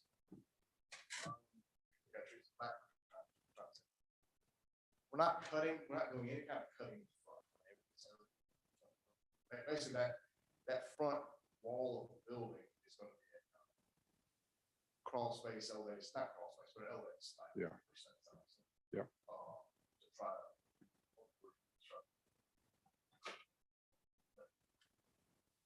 Okay. That was the idea, is to say, like, so we've got 30-inch magnolia, 36-inch pecan, 27 and 96 live oak in the back, 21-inch live oak. So live oak in the middle of the building is to the left of the 30-foot radius is probably 20 feet from the face of the building. 15 feet sidewalk. Yeah, Well, that's si- pretty that good. says 16, so it's, 16 is the fence. yeah, so it's, Let's prove it there. but the tree is growing over the street. What's wrong with the street because of its twin is too close to it. It's restricted. And that was one of the things Bill had said. It's out. It'll help it. Yeah, I tried to get my mom to do that with my brothers and she was like, no. You're all nuts. That's my only concern, really. You know, I like the building, I like the general layout. It's just, to me, the trees up front are more important than the trees in the back because these are seen by the public. Are we really in a position to get a final approval? No, they're asking for I know what they're preliminary, asking for, but I think what looks else good. we need to see? Well, I have some architectural concerns. Well, So I'd like to you go- got, what are they? Are we done with the site? Yeah, Yeah, sure. we're done with this Just make site. sure things on. It's a really nice building. Nice building, I like it. The only or the only thing I don't like about it is that when I look at the bottom image here, which is parking lot elevation, that looks like it should be facing Stallsville. Because when you look at Stallsville, which, isn't the necessarily the best road in Somerville, but it's a nice road. There's a nice church there, and it has the potential to be a nice road. Can you switch to the Stallsville elevation? I look at that and say, it's just like, what happened to the magic that's on the parking lot side? And it just seems like it's a little bit, it's not bad, but it's just not nearly as nice as the other side. Can you go back? Go back to the other Back to place. the other one real quick. That one's neat. What's the difference? You got. It's not three much extra gables. different. Oh, come on, You got gables on really? each end. I like this middle one with the 3 windows in it. on That's the back side. That's the No, parking no, lot no, side. no, no, no. Yes, The it other is. one, the other one. Go back See there. these 3? That's very attractive. Yeah, but look at the ends. It's just The really balance boring. is good. It's It's boring. it's really very nice. That's both very elevators. nice. And besides that, the tree is there. You're not going to see as much. of All, this all as I'm you saying think is you that are. the typical building is more articulated on a public street than it is to a parking lot. And this one's reverse. That's just odd. You can justify it however you want. It's odd. Well, there's no entrance off the street. I know, but it's a public right of way. So what? What's great? Wait a minute. So what? We are not gonna, when we talk about the public right of way in Somerville, we are not gonna say, so what? We're gonna say it's the public right of way that is incredibly important. They've treated it that way. at the back of the grocery store. We're They don't not, want to put a fake door in there and keep it locked all the time. well, I'm not telling them how to do it. I'm just saying that end of the building looks kind of dull. The other thing, and it's just from past experience, when you look at the renderings on Stallsville, can you flip to those? There's, what I see on a lot of projects is that the foundation plantings end up blocking the brick base. And when you look at the right side of this image, there's a slightly taller brick band, which I think, I don't know, is that screening a compressor or whatever? You may want to look at running that brick across and dipping it at the window and bringing it back up. So when these shrubberies grow up, that you still have some sense of brick beyond there and just not planting in the clapboard or whatever that is. That's a Because- bad idea because it's too tall. It's not water table height. But look at the, Water table height's about 32 inches. What's the bad idea?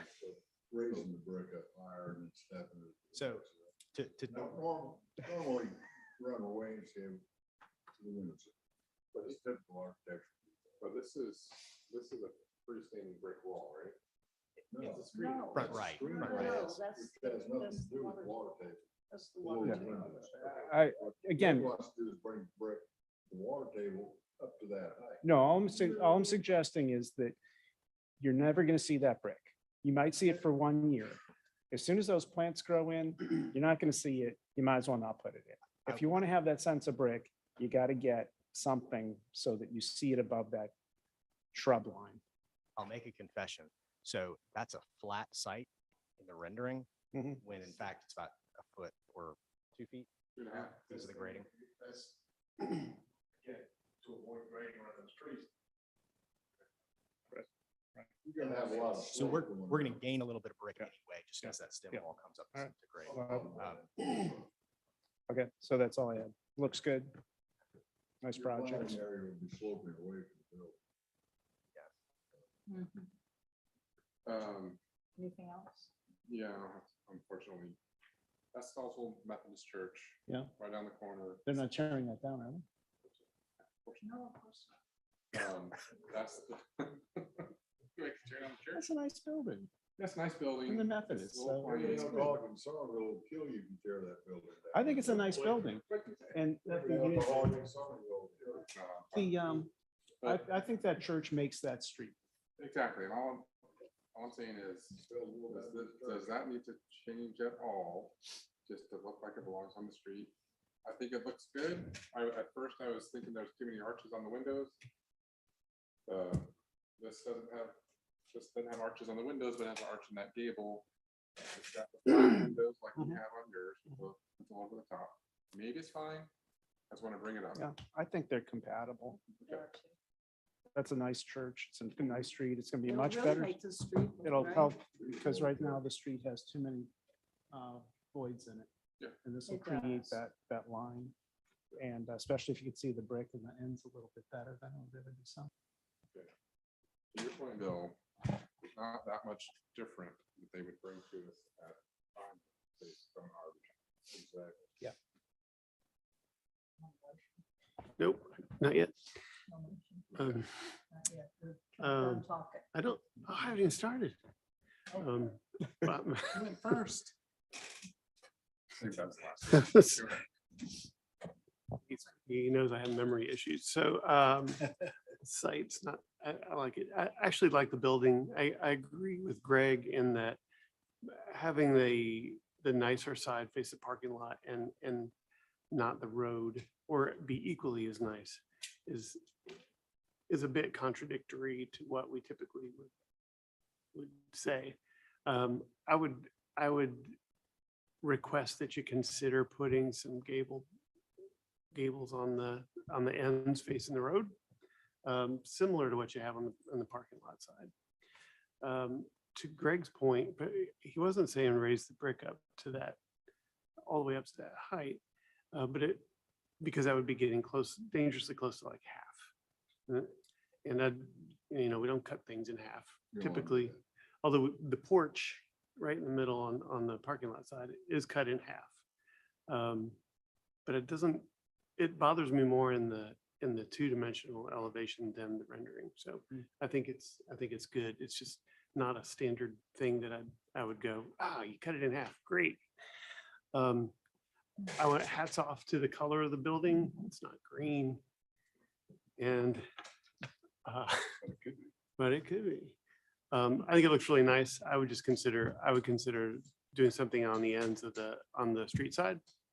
But other than that, I think it looks really nice. I think the gables are fine. If you're doing something fake, you could do that out the front. Well, it doesn't have to be a gable. I was just saying some articulation. I'm not telling them what to do. It just. Well, I mean, there should be a gable to do it. What? That's Should his be- job. Should be mimicking what. That's you already Mr. do. Powell's job. All right, I think they've gotten enough feedback. I think at this point, the opinions we're hearing, including mine, are recommendations. Yep. Not requirements. Yep. It's a big difference. So I would entertain a motion. Motion for final approval. I'll second.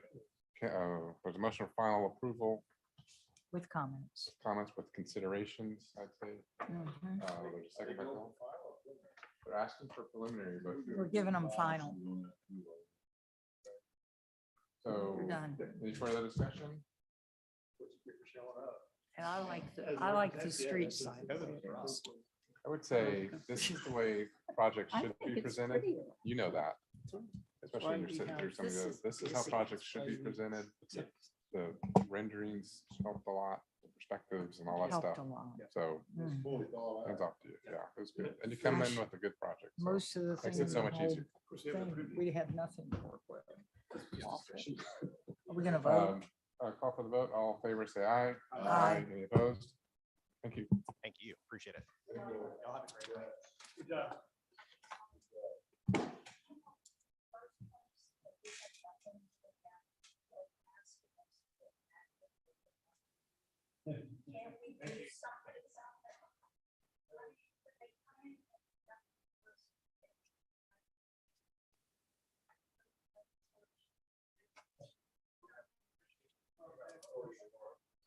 Oh, it's still on. Have we adjourned? Are we discussing this in public? Motion for adjournment. All in favor, say aye. Aye.